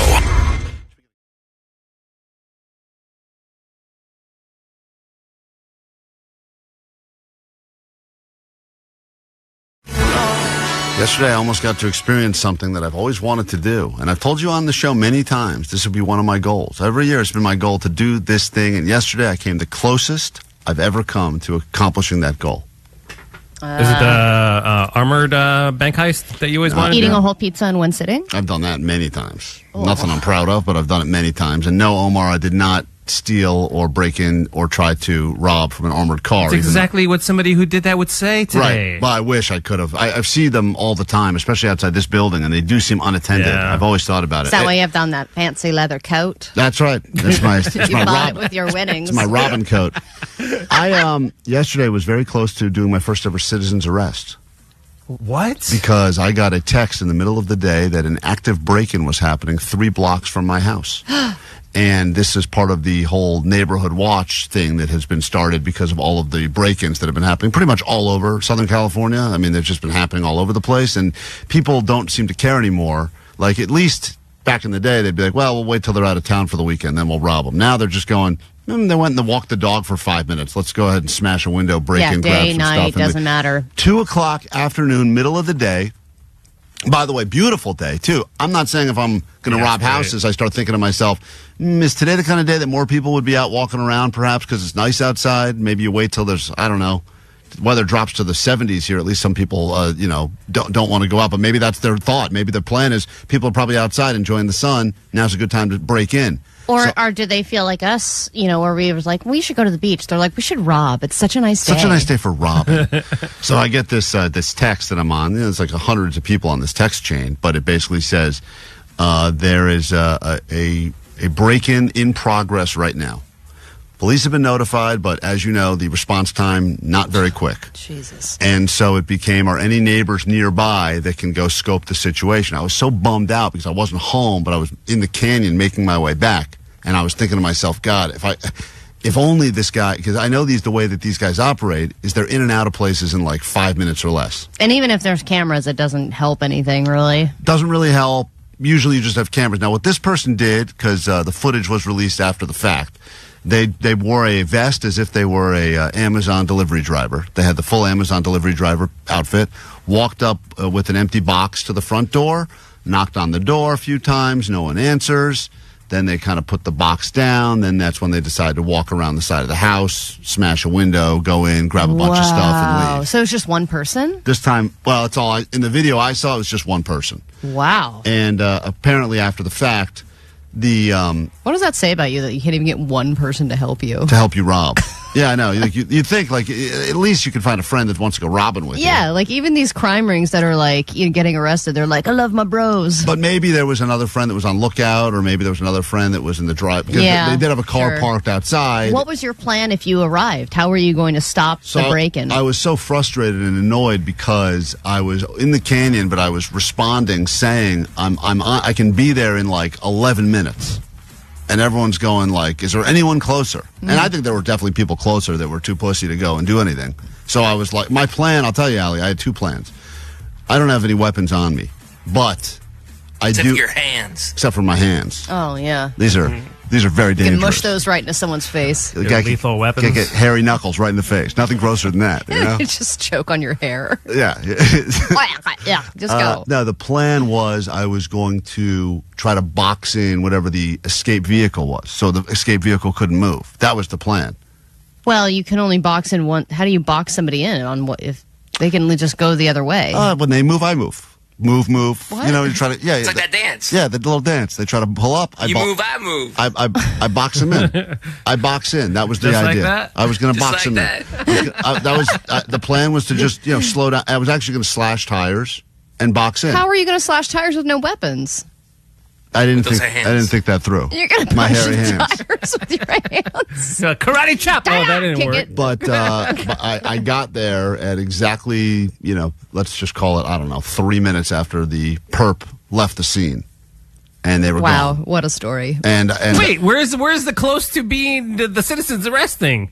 Well, you're very far from doing anything like that. Seems like you just showed up after a house got broken into and then went on your way. 3 minutes away, guys. 3 minutes from a citizen's arrest. 3 minutes. But you wouldn't have been able to citizen's arrest anybody with no weapens or defense or anything. You think he would have listened to you? He would have just run away. No. Not if you say citizen's arrest. You can't say okay, what is this tag? Way, man. You're it. My rules. Citizen's arrest. It's not a home base anymore. Citizen's arrest. And I was ready. I had a whole thing ready to go. You and couldn't have tackled somebody like that. I wasn't going to tackle, Allie. That's. What if he would have pulled out a gun on you? Well, then he wins. Then I realized. Take backsies. Yeah. All right. Citizen's arrest on hold for now. Yeah, I was, listen. Even the plan that you're formulating in your head for when you arrive has so many holes in it. To be able to trap somebody from leaving a street that has two directions, usually when the cops are trapping people, they've got them caught on both ends so they can't go anywhere. Well, unless you're smashing into the vehicle, and then you're going to get a tremendous amount of car damage. I did think of smash. That was my first thought, Omar, was I was just smashing. I'll wait, and then I'll smash in the vehicle. But then you run the risk. You smash the vehicle. My car gets destroyed, and his car. You see this all the time. Cars crash. One car drives off fine. The other one's can't move. Well, so you got Sweet James. I got Sweet James. But the adrenaline I felt as I was driving over the canyon ready to make this citizen's arrest was really intense. Was that the same adrenaline you felt when you saw that statue dog And you were going to save it? No, because Statue dog. I didn't know until I went up to it that it was it was not a statue, it was an art installation, first of all. Okay. It's not a statue of a dog. It was an art What's installation. the difference? The difference Yes, explain the difference. is a statue, I think, is there forever, and an art installation is temporary. I think. Because it's not there anymore. Statue is a famous dog. Yeah, so- Installation is just random dog. But then You're a hero. You're right. I did talk to one of the officers that got to the scene after the fact and told him. And I saw nothing. Told him my plan. He did ask. So is that why you're wearing that leather coat? Because you feel tough today? It's my tough guy coat. Don't you mess with me. Bicycle over here. You know, it's funny because I was I want to thinking. give you a noogie. Yes. Yes. Is that your bullion coat? I'm I can only, tell by the zippers. I'm only wearing my tough guy clothes from now on. You never know when you got to be ready for the I keep my citizen's note arrest. knife in here. That's right. Got my slingshot, and I'll pull it out if I need This is to. a comb. Well, anyway, another hero. Well, we're all in awe of you. Yeah, our eyes are on you, you perps.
All right, let's get into your news now. Big news around here is Allie's back, survived the rapids, life-changing adventure. She'll never be the same ever again. She is sun-kissed, as she calls it, but the rest of us think that she looks weird and splotchy. Well, someone said I look like one of the characters from The Hills Have Eyes. So Yeah. it's really helping build my confidence. But you know what? I don't need it. I don't need your acceptance. There's a picture we posted on our Instagram at Klein Alley Show, and I wouldn't normally recommend you go there, especially while eating, but you got to see this picture. It's been photoshopped hundreds of times. It's but day one. It's unbelievable. If you look at this picture, it looks change fast in the desert. It looks like she's been living out there for decades. It does. And she claims this was the first night of her adventure. And you gotta see this because, man, oh man. Yeah, it you is- could hear the picture. you can really hear it. It's on our Instagram. Have a laugh. I think we put it up on the YouTube stream as well for you to enjoy if you're watching us as we are back on YouTube Live. Again, let's get to your news now. Then a brand new hour of the show. The very first thing we do is get you into Disneyland. Grab your Adderall. It's time for ADD News. All right, mentioned it earlier, but so many cameos from Coachella, and if anybody didn't have a surprise guest, well, it's kind of like the set didn't even happen. Lorde, Billie Eilish and her giant basketball shorts, Bernie Sanders, Wiz Weird Al. Khalifa. Was Weird Al there? Weird Al came out with Yo Gabba Gabba.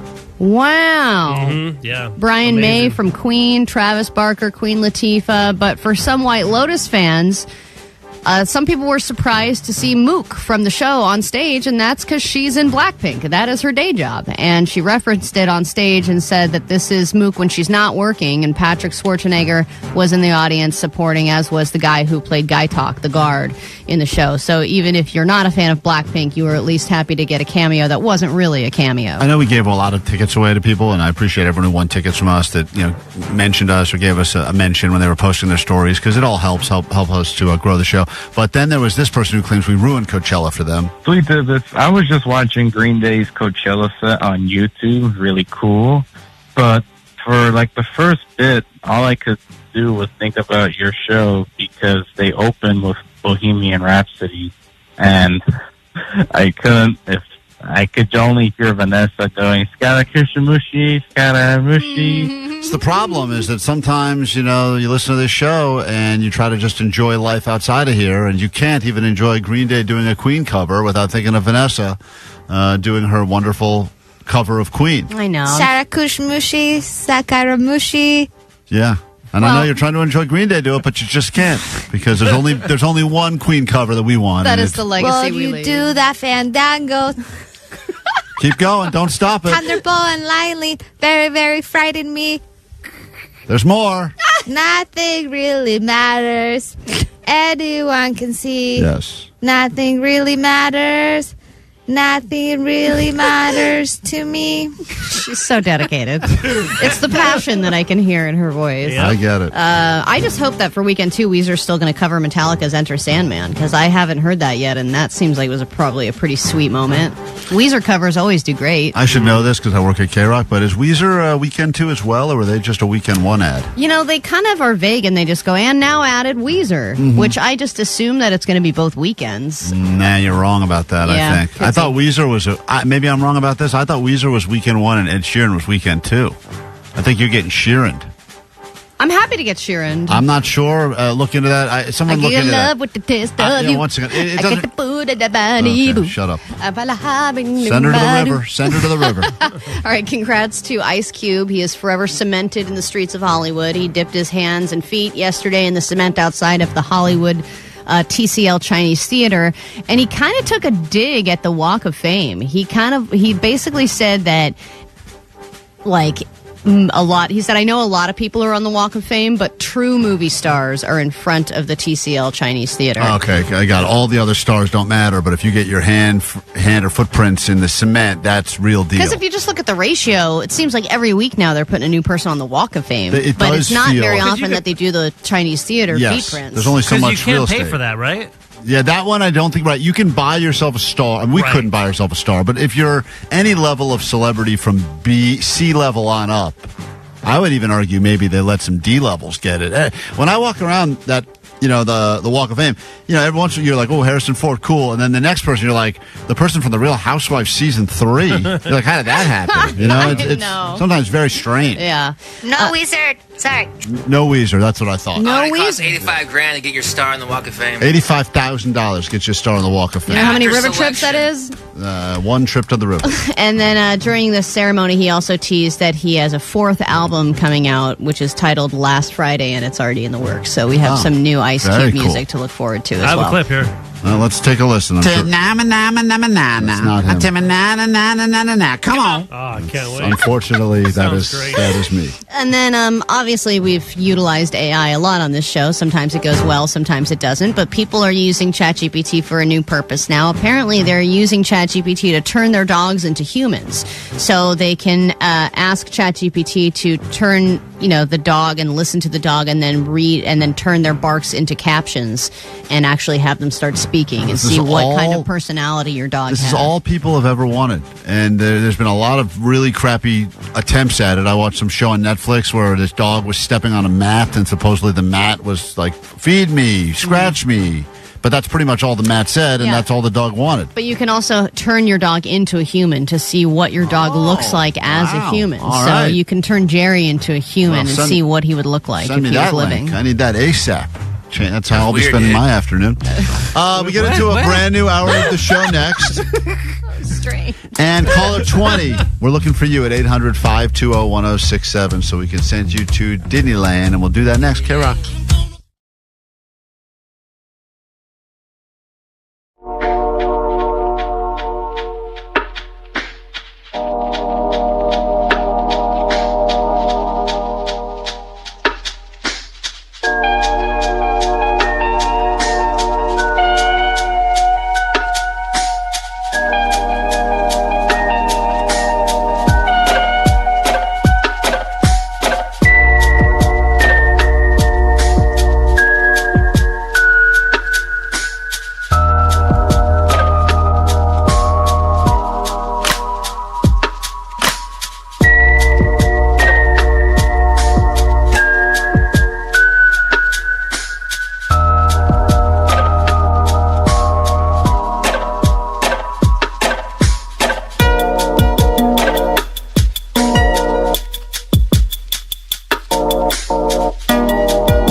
106.7 KROQ FM in HD Pasadena, Los Angeles, Orange County.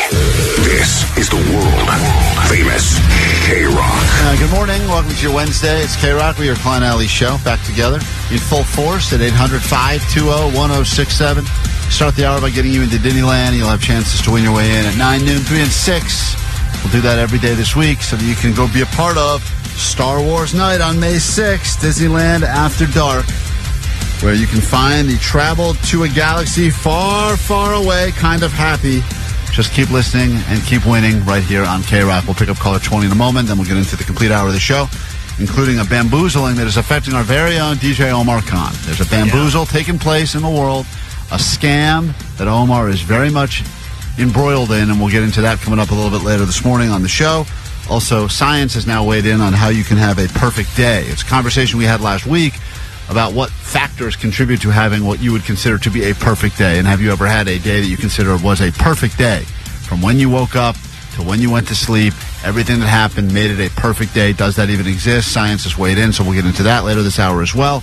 And we start off with this important update and very feel-good message, Allie. Hey, sweet divots, guys. Hey, I wanted to call because just wanted to say thank you guys so much for raising the money for Special Olympics.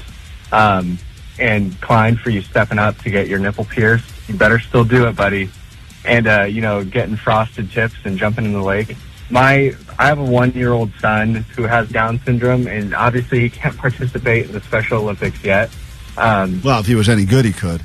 I know. I mean, do they have age limits? No. Look at a Step it 1-year-old. They up, got to have that 1-year-old. baby race thing like they do on the NBA courts. Let's go, Special Olympics. Let the 1-year-olds compete. That's what I say. But I love your guys' show, and it's just super cool to see you guys support something that directly, impacts the world that I'm in. So nice. Love you guys. Keep it up. And Klein, get that nip pierced. All right? We need to see it happen. Yeah. Bye. This is the week. The nipple will get pierced officially, although the lawyers are not making it easy around here.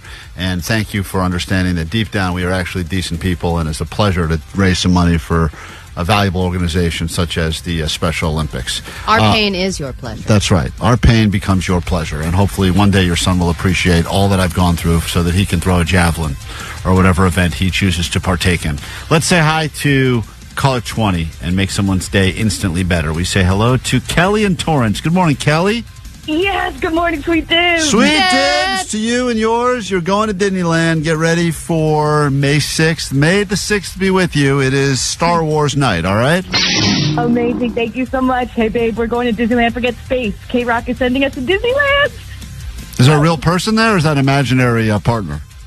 Imaginary partner listening from his car. Oh, cool. All right. Hey, congratulations. You guys every morning. Thank you so much. Thank you. Thank you for starting your day with us. That's important. And now totally worth it, right? Worth all of the effort you put in to listen to this dumb show. You're off to Disneyland.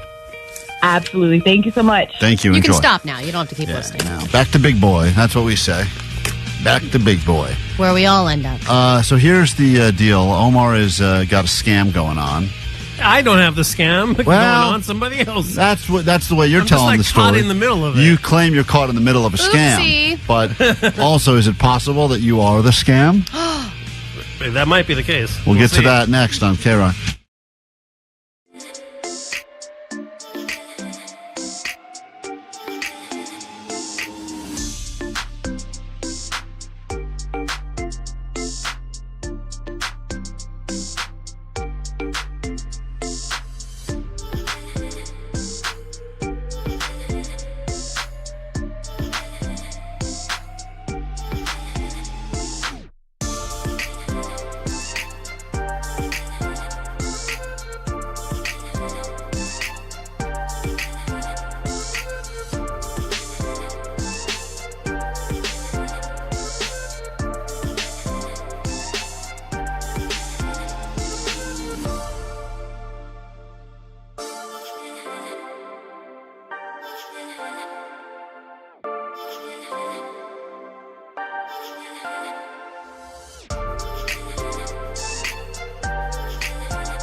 K-Rock, we are Klein Alley Show. There's a scam you need to be aware of. It involves our very own DJ Omar Khan. He'll tell you about it in a second. But before we even get to that, Omar, people pointing out this has just not been your month. April has not been good to you. Guys, I just heard the podcast for Friday, and let me tell you, this month is not Omar's month, man. And I also saw the post for the little action figures on IG, and Omar's caption on his toys is dadless, and it's funny because it's true.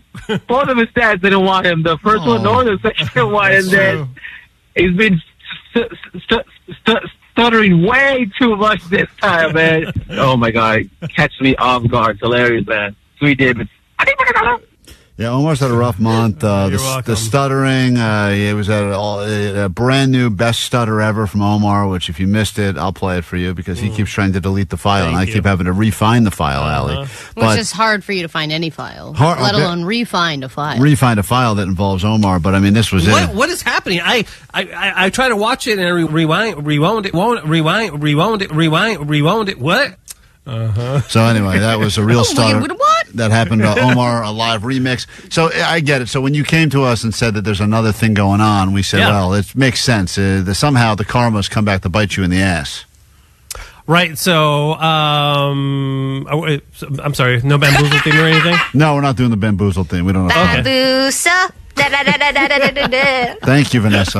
Oh my God, that was better than anything I could have ever imagined. Yeah, so I guess I'm in the middle of the bamboozled. So I got an email bamboozled. I don't even know it's a stutter anymore now. I think we need to rewound. Sorry. So I got contacted through my website. What is happening? I try to watch it and I rewound it. What?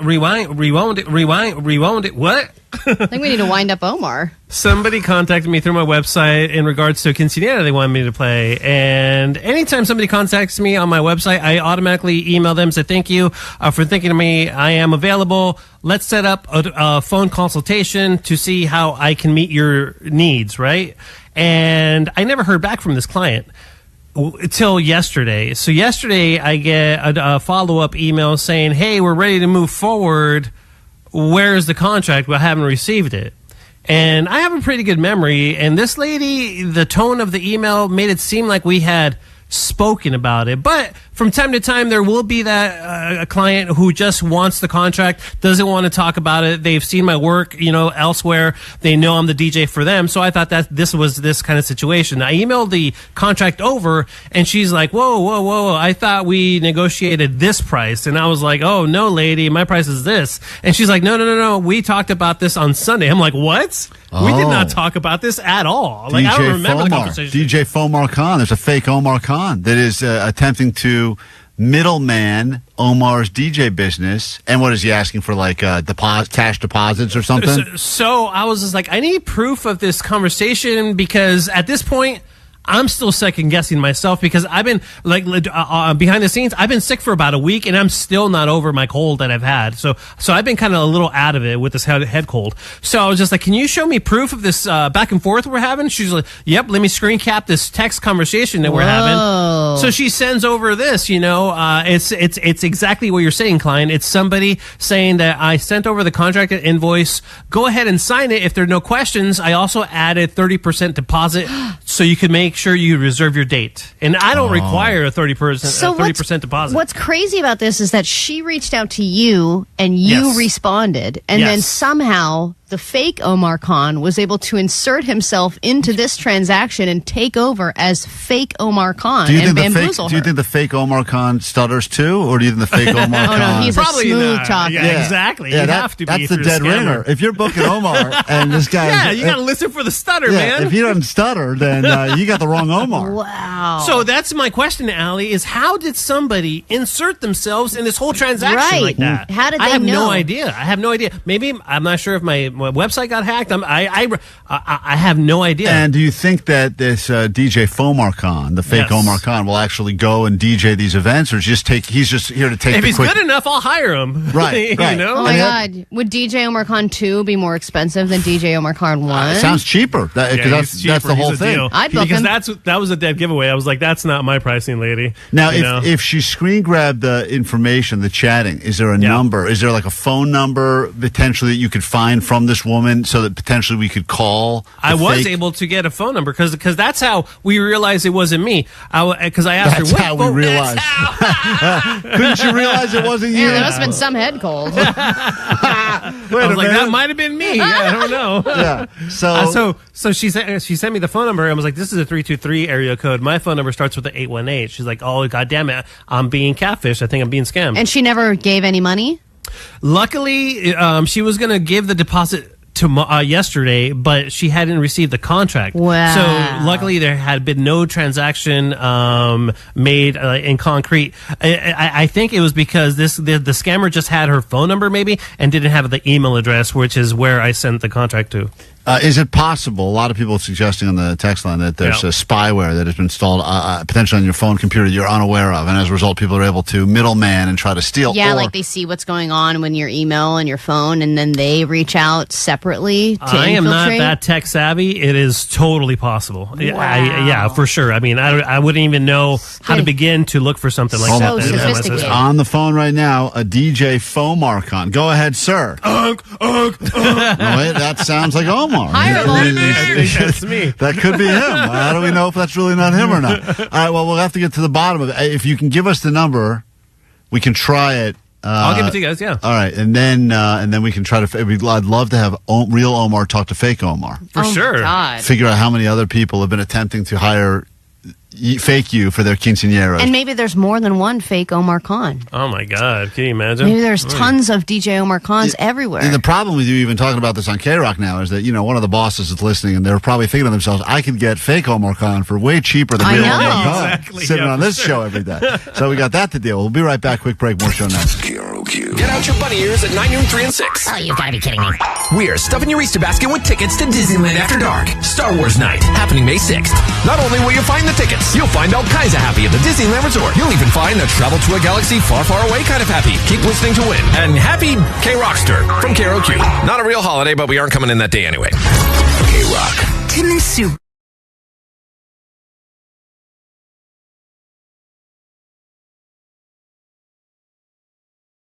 KROQ, we are Klein Alley Show. Warning, this next thing we're going to listen to is rather disturbing. Even more disturbing than the conversation we just got into with people that found out that their family was riddled with incest and Hitlers.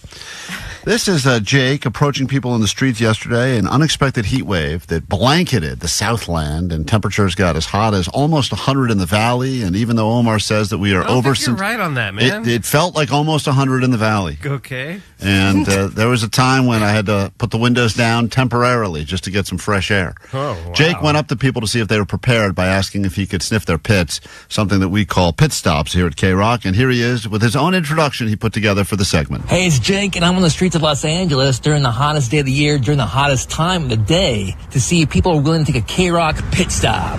Yeah, pit stop. Pit stop. Pit stop. Yeah, pit stop. So cool. So here he is approaching people and seeing if they were prepared by making sure they had on the right amount of deodorant for the heat we experienced yesterday. What's your name? Sage. Sage from where? Sage from Los Angeles. Sage, how did you prepare for the first heat wave of 2025? Oh, not well. by having in-home air conditioning and on a hope and a prayer. What's your favorite hot activity to do? Swimming in the ocean. Finally, Can I sniff your pits? What a transition. Those first two questions were just to lead to this one. That is something. That is It's all about the foreplay. How attractive is this woman? She's pretty attractive. She sounds attractive. Yeah, she's like swimming in the ocean. I mean, if you're going to go up to, do the pit stop, I mean, I would only approach attractive women. Well, let me tell you, this takes a weird turn before we get to, when we get to the fourth person. Oh, watch out. Oh. Finally, can I sniff your pits? No. Oh, no. That took a turn. She wants no part of that. No, you sad man. Neither of us would enjoy that. You're right. This has been a pit stop on KROQ. Pit stop. There we go. No! You're making them do it? Oh, that's great. That's amazing. All right, moving on. Jake goes up to the first sweaty guy. That's the sound of her car getting away from him as soon as possible. Actually, that's a real car leaving Jake. Here's the first sweaty guy Jake found. What's your name? My name is Hiram. Hiram from where? City Terrace. Hiram, how'd you prepare for the first heat wave of 2025? I drink a lot of beer and stay cool. What's your favorite hot activity to do? I would say just chill at the beach. Finally, can I sniff your pits? Nah, bro, that's cool. Thank you for saying that. This has been a pit stop on KROQ. All right, cool. KROQ. Islos. Pit stop. Pit stop. All right, so he got a couple of. He didn't do the rear in that time. Now Jake did He was about to get punched. Jake did not only get no's though. People started turning around, appreciating the service we're providing to make sure that nothing worse than being with someone that's got some rank BO because they forgot the deodorant up on a hot day. So Jake once again finally found some takers. What's your name? Trisha. Trisha, how did you prepare for the first heat wave of 2025? I was not prepared. I was zero prepared. That's why we're doing the pit stop, to make sure people are prepared for the next one, because all of a sudden, one of those days you forget deodorant, you hope it's not a day where temps are getting close to 100. I thought it was going to be cold. No fans, no heating, cooling towels, nothing. Not prepared. Now I am. What's your favorite hot activity to do? My favorite hot activity to do in a heat wave? Yoga? I would say yoga, yeah. Finally, can I sniff your pits? You asked the same 2 preliminary questions to everybody, Jake? Yeah. He wants to make them feel comfortable before he... This went well the first 6 times. Right. I guess that. So then, of course, immediately as soon as she talks about yoga and feeling relaxed, he goes with this. Can I sniff your pits? Sure. Wow. Whoa. Okay. What are my pits? Your armpits. Really? Yeah. Stop. She Is she getting out the mace now? She or? gave him permission and then realized, what are pits? What are pits? Your How do you not- armpits. Oh, God. What they're asking me to do. This is my job. Okay. How much do you get paid? Not enough. How am I? It's decent. Am I good? Yeah, it's decent. Yeah. That's been a pit stop on KROQ. Oh. Thank you. Strange reaction. You think when she gets home, she's like, hey, How was your day? Yeah. I got a pit stop on KROQ. What is that? Well, a guy wanted to sniff my pits. Now, we only have time for one more. I mean, there's a few more he's done here. I feel bad not airing all of them because Jake went through the trouble. But I do want to give you this woman, Joyce, because let me tell you. Joyce's choice. She's got a story, and this is the final pit stop, and also a gentle reminder to make sure you got on deodorant on these hot Southern California days. All right, what's your name? Joyce. Joyce. Now, in the voice alone, it sounds like she is fried inside and out. All right, what's your name? Joyce. Joyce, how did you prepare for the first heat wave of 2025? I went to Ventura and got the hell out of Burbank. I can tell you I prepared for the first heat wave of 1825. That's what it sounds like. Does she have like branches in her hair? I just picture someone kind of living in the forest. Kinda, actually, yes. I got out of Burbank. It was beautiful. Came back. It was too hot. Hopefully we'll get a few more cool days before the real heat of the summer starts. It's funny because she's trying to have a real conversation about the weather, only she doesn't realize in a moment Jake's going to have to ask to sniff her pits. Yeah, I know. This summer is scary. What's it going to be, 120 degrees? What? Last year in Burbank, it had, I think, 115. I can tell already that you're probably getting a whiff off her before you even ask for the sniff. Not looking forward to it. What's your favorite hot activity to do? Go to the beach. Get where it's cooler. Finally, can I sniff your pits? Oh, they smell, sure. Oh, God. God, dude. They smell. Sure, like she gets asked this regularly. All right, fine. You too. Come on in. Here we go. This is Jake getting to know Joyce very well. Oh, they smell, sure. Kidding me? I'm sweating to death. Oh, God. Oh man. He's like ready to go with the sniffer. She's hoping she says no, but she says, come on, get in here. I don't know how much they smell, but they sure are wet. Oh, my God, lady. How do you not know how much they smell? God. So much moisture. Jake, I think you're meeting your soulmate right now. This is Jake. It just sounds like Jake. She's like female Jake. I don't know, but they're wet. Mine are wet, Come too. on over. Oh, goodness. Oh. See? That's what happens when you get off a train in Burbank. That's what happens when you get off a train in Burbank? Apparently. What a great advertisement for the Metro. The perfect storm of smell. Public transportation, 100 degrees, Burbank. That's what happens when you get off a train in Burbank. That is like a life lesson that we will forever remember. It was not the train. That was going to happen regardless. Listen to Jake's reaction. Oh, goodness. Oh, God. That's what happens when you get off a train in Burbank after being in the beautiful coolness of Ventura. This has been a pit stop on KROQ. Oh, there you go. Pit stop. You're going to wipe them now so that I don't have to carry them around anymore? What? Got a cool rag? Oh my God. He wants you to wipe him down. So you thought that was part 2? All right, Jake, get back out there. Part 2 is you got to wipe everyone down after you smell them. Oh, man. Well, you're doing the Lord's work, I guess. Quick break. We got more show to get to next.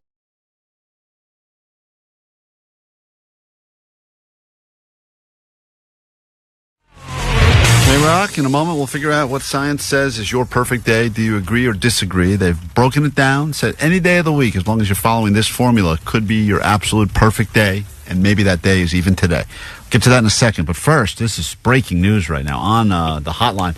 Hey, Lance? Yo. What's going on? So, my mom booked Omar Khan for his 16th birthday, and it ended up not being him. She ended up paying a bunch of money, losing the money, and the dude never even showed up. DJ Omar, are you aware? This is a guy that serious? claims his mom tried to book you for a party, and you didn't even show up. Did your mom go to the website, and like, how did the transaction go down? How did she get scammed? She was on the phone. She had called a number that was on a website, but the number wasn't an 818 number. It was a 323 number. Whoa. Oh, so this goes deep because this is a second person. Yeah. Did the person your mom call sound like this? Definitely did not sound like that. Okay, then that's not the real Omar Khan. That's right. Huh? This is amazing. And she got, how much money do you think your mom lost? It was like $6,666. Whoa, Omar. It's such a specific amount of Wow. money. Fake Omar Khan. This guy, fake Omar, charges more than I do. I mean, I think I need to raise my prices, man. That's amazing. What? Well, hold on. We can let you talk to Omar off the air. This runs Damn, deep. dude. What a scam. What the hell? Not since Allie, his image was used on Facebook to pretend that she was giving away $1,000 a day. Has there been such an in-depth show scam involving someone on the show? So, Omar, what does your number start with that's on your website? It should be 818. Okay, so I'm on your website, and that's what it says. Yeah, but I don't know if there's some 818. kind of a dummy website that have other no people idea. are going to that's like showing up and popping up in a Google search, and then they go to the fake website. But what's crazy about your story is that someone initially did reach out to you. Yep. And this person from the beginning was dealing with fake Omar Khan. Lance, out of curiosity, so your mom was had the party, was just thinking any moment now DJ Omar Khan is going to show up, and he just never showed up. Never showed up. So you had a musicless Sweet 16 party. Yeah, it was his 16th birthday. We've been listening to KROQ since I was a kid. Since my dad, we've always listened to KROQ. No, wait, Omar, way to screw this guy. A lifelong I'm sorry fan. that happened, man. That sucks, dude. That guy But, just you know. secretly hates you all the time, thinking that you were the right? real DJ Yeah. Omar Khan. He was gonna, if he would have met me, he would like punch me in the face Yeah. and I didn't do anything. This guy thinks they paid $6,666 for you to show up to their birthday, and you never even showed up. Man, that's insane. Dude, and the fake I'm sorry that DJ happened. Omar Khan probably isn't even taking all those weird toilet photos. No, fake DJ Omar Khan's taking Crushing it. urinal photos only. He's not putting in any work, it sounds like. Yeah, you know? unbelievable. Well, if you've been scammed by a fake DJ Omar Khan, let us know. Maybe we can get a class action suit together. Yeah. And somehow let's pin this on real Omar. No. It'll be good for us. You'll reimburse everybody who's paid money to I'm not fake gonna do Omar that. Khan. Nope. Oh, yeah, I put down 10 G's on it. Allie and I were discussing last week the concept of a perfect day, and if you were to think about your entire life, would there be a day that you would go, that was my perfect day, that was my best day ever? And the only thing that we could agree on in this conversation was that to be a perfect day or the best day, usually there has to be some sort of a unexpected good surprise that happens. Like, you may have plans, like, you're going to Coachella, or it's a friend's party, or you're going on a trip, and maybe it's one of those Vegas days where it's just from start to finish, everything just worked out great. You didn't get woken up by that giant glare outside that hits you in the head when you're all hungover, you win a little money downstairs, you get upgraded, and you have some great table at a pool party. Whatever your perfect day is, different for everyone. But science has looked at it, and they said that we are wrong. and that there is an hour-by-hour itinerary for what is a person's ideal day. That's not. How can you do an hour-by-hour itinerary? Everybody would have something different. As a result, they go general with it, but they say that this is the formula for what would be considered a perfect day, and they looked at everyone regardless of what day of the week it is. Researchers believe that people need to spend, and already they've lost me here, 6 hours of quality time with family. They say that's a lot. I don't think time. any of our examples. We just don't have the time. Yeah. 6 hours. It couldn't even be all quality. If you're spending 6 hours, maybe you get the first 15 minutes is quality, and the other 5:45 is guilt. I mean, what about yelling time? You know, you're yelling at your kids' time. They don't have yelling time in here. No? Okay. The researchers claim this is what the perfect day looks like. 6 hours, quality time with family. 2 hours with friends. So you're looking at break down a day. 2 hours. Swap those right away. For sure. Dude, I just spent 7 days with no family and all friends, and it was great. Yeah, and those were strangers when you first met them. So they claim after that you want to spend an hour and a half socializing, doing something social. With who else? You've already covered the friends and the family. I guess that would be where you're out and about, just being social in the, I don't know, at a bar with strangers, doing something social. Or like at the grocery store, having that long conversation with the Trader Joe's cashier. They claim that you must then spend 2 hours of the day exercising, but only one of those hours and 1 hour eating or drinking of your day. So if you broke down the day to what they consider as the formula for a perfect day, this is experts, by the way. They clearly have never met their own family. Yeah, I mean... It's 6 hours family, 2 hours friends, 1.5 hours socializing. I guess there can be some overlap here. An hour of the day eating, drinking, and an hour of the day, 2 hours of the day exercising. That's your day. A two hour exercise? I don't even know if it has to be like 2 consistent hours. Oh, I see. Where you're like, I'm going to go for a walk, and then later on I'm going to go to the gym. And I don't even think it has to be 6 hours consecutively with your family. What about sleep? Well, some people, their best day ever is they get to sleep in as late as they want, or they get to take a nice long nap in the middle of the day and fall asleep in the sun. This only covers the hours, I guess, from when you wake up. This is like your wake time, right? So they're not breaking down all the other things, like I slept in, or this, or any of the things that you could have been like, wow, this was a great day because I slept until noon. Some would argue, what a waste of a day. That's not a great day. And listen, they don't even include sex. They don't have activities in here other than socializing. So maybe that's during the hour and a half socializing. Or Allie, in your case, maybe that's during the 6 hours with family. but regardless, that's what they said is the formula as far as who you're spending your time with and how you're divvying up your time to have, quote, the perfect day. 310 said the perfect day does exist. In college, completely unplanned, I had sex with 3 different people in a 24-hour period. Now, the experts can't necessarily predict that is the perfect day for everybody, but for some people, I just don't think you can break it down in an hour-by-hour formula for any one person, because maybe their family is a completely horrible, toxic relationship, and 6 hours with them would make them want to go crazy. Right. And also, the question is, are you talking to someone... If you know it's your last day, let's just say you know it's your last day on planet Earth. This is maybe how they would say, this is how you want to divvy up the time on your last day. Okay, I could understand that. But if they're just talking about a random Saturday, or in this case, a Tuesday, is that what, if anyone said to me, man, I had the greatest day of my life yesterday, and you go, oh yeah, how'd it start? 6 hours with my aunt. You'd be like, what? You serious? No, I say, wake up, have a morning cocktail, sit outside, soak in the sun, spend 2 hours by yourself. Morning sex, first of all. That's what you meant by cocktail. The unexpected first out of the gate, right out of the gate. Morning sex? I would do that before my nap. Oh, because nap is involved. Yeah, nap would be a part of perfect day. Nap, yes. And then you have a nice, luxurious breakfast, and you feel almost so full that you feel like your pants are going to explode. And then you go, like, walk it off, look at something cool, and then you go back to your house. Look at something cool. Yeah, look at something cool and be like, whoa, that's unexpected and cool. And then go back, have sex, take a nap, wake up, have happy hour. I mean, why is happy hour not in there? 562 said sex is exercise, so that definitely counts. It's probably the most fun way of exercise. Way more fun than kettlebells. You're having sex. Meanwhile, funny that Allie has the phrase "my pants explode" as part of her perfect day. Oh, it's great. Yeah, well, there you have it. So now you get the formula. Now you can go ahead and live your perfect day. And the perfect soundtrack to that day would probably involve some Paramore, which you're getting right now on the world famous KROQ. Good morning.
Alley Show. 310, my perfect day must start with Klein Alley Show. Well, thank you for that, 310. That means a lot, your kind words. And someone else that claims the experts don't know what they're talking about, clearly based on this formula. The experts have never lived a perfect day, which is why they're, quote, experts putting together the formula. Meanwhile, we think we have the solution for someone else's perfect day. And I would say move over, experts. We have our own expert, and here is the only blueprint you need. Oh, hey, Klein. Hey, Pantyhose Greg here to smoke marijuana.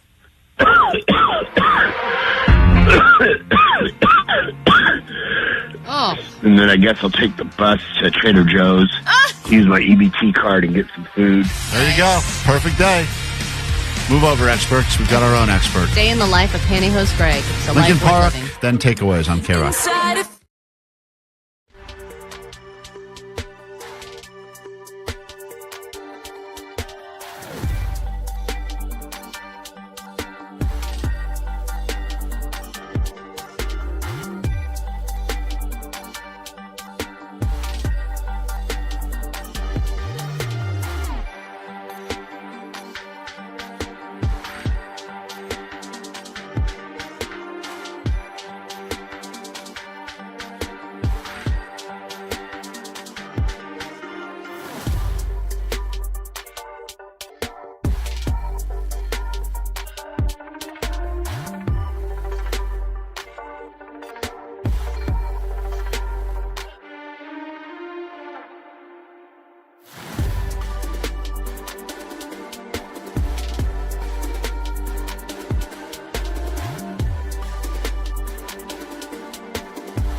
Thank you, Jared Leto, for joining us earlier this morning. If you missed that, well, check out what's going on YouTube, KROQ's YouTube page. You can also check out a really nice, touching tribute to the legendary Jed the Fish, official mascot, I would argue, of KROQ. I think many would agree. And there's nothing funny about your death, Jed, but your laugh, contagious. Hello. Hi, thank you for that. What a legend, and truly missed. But your DNA is always in the spirit of this radio station, and your weirdness hopefully lives on. And whenever you think about doing something different that is not cool, socially cool, know that Jed the Fish would approve, because that guy was a real weirdo. And he also wouldn't care whether or not he approved or not. He would say, do it anyway. He also owned it better than anybody, the weirdness. I didn't even talk about the one time I thought I had my first real heart-to-heart with Jed the Fish. It was in the older KROQ building, but he was standing in the what was the break room, and he was having a conversation, and I was the only other person in there, so I assumed he was talking to me. And after he kind of went on his rant for a while, I said, that's interesting. I didn't think of it like that. And he said, oh, you're here. Which means he was having a conversation either with himself or with the coffee maker. Wow. And it was like a pretty in-depth conversation. And I was like, he is not even talking to me. And I don't know if he even did the whole thing to be funny. Like, I'll never know. Wow. But it was, a great one-sided conversation with the great Jed the Fish. You will be truly missed. I can't believe you weren't in the KROQ studios to tell that story the other day. I would have been here, but Johnny told me, turn around. Legends only. Legends only. Legends only, dog. Legends only. I was not allowed. I was sent back. All right, if you missed that story as well, you can check out the podcast that goes with today's show. Available wherever you get your podcasts. All right, let's get into it. Takeaways from today's show. We got a bonus show. We're going to do the Klein Alley Showtime podcast. So as soon as we get out of here, that's what Allie wants. An even longer day today. More talking. So we're going to go into the other studio, an even smaller room. We'll really smell that river. Allie's returned from the river, and we'll even more details. So we'll break down that trip. And you everything. don't want any details. Oh, I have a lot of. I actually have a lot of questions. I really do. I would never go on this trip, but I have a lot of curiosity about why you would do it and if you have any regrets. All right, then I will get the get into slideshow that. started. Oh, Jesus. I'm over it. You know what made me mad is that Katie went through my photos without telling me, and then I was like, I can't wait to show you pictures. And she was like, I already looked at them all. Oh, because they were uploading in real time? Well, they were on my phone. I would turn my phone on just to take pictures and then turn my phone off again. Just go to the cloud? Yeah, and then I was like, let me show you all the pictures. Trip. She's like, I saw the pictures. Not uploaded on the cloud, but like after my phone was just sitting on the couch when I got back, and she went through all my photos, and I was like, and this rock? And she was like, yeah, I saw it already. That's great. I was like, Probably saved herself 3 hours of her life. I think she did. All right, takeaways from today's show. What do we got? 626, my takeaway is that I can't wait for the all-female space ride porno. Yeah, Come on, it's coming Brazzers. The coming bar soon. balls in your court. Coming soon. 626, my takeaway is the Bud Light Bros definitely have dementia. Yeah, that was crazy. That was crazy. 818, my takeaway is Johnny is a KROQ hostess legend. Hostess legend. 650, my takeaway is Allie is a Grand Canyon oof. And 818, my takeaway is everyone can look lame in khakis. Yeah, khakis will really make you look. You think you're cool with all your facial piercings and your weird hair? You can cancel it all out with a Put good on pair a pair of khakis. That ruins it all. What's your takeaway from today's show, Jake the Nerd? It's important to have yelling time. Gotta have yelling time if you want to have a perfect day. Any day, really. Gotta have some yelling time. Allie, takeaway? My takeaway is Jared Leto cries on airplanes. He shared a lot of stuff with us, and it was really cool that he came on, gave away some tickets to his show. Those tickets officially go on pre-sale after we get off the air.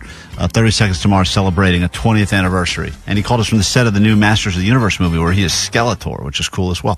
What's your takeaway, DJ Omar Khan? Is this the real DJ Omar Khan or DJ Omar Fomar Khan? This might be Fomar Khan. Or DJ Omar Khan job, as we know. Well, here's my takeaway. Do you ever fart somewhere and then walk somewhere else only to discover you've imported your fart from one side of the room to the other? Jed the Fish, man. Jed the Fish. That's on the air, by the way, you know? That is so legend. That's a real I love how legend. we're like, Legend. traveling All right. with your fart. All right, have a great day. We'll do it tomorrow. Try to do it better. If you need us in the meantime, you can find us on the GOAT line, 844-956-GOAT, on the socials, Klein Alley Show. Thanks for all you new listeners, and for those of you who came back for more, greatly appreciate you. Stick around. Nicole Alvarez will have Disneyland tickets for you coming up again at noon, and 40 minutes nonstop KROQ is next. That they feel that that you know they feel that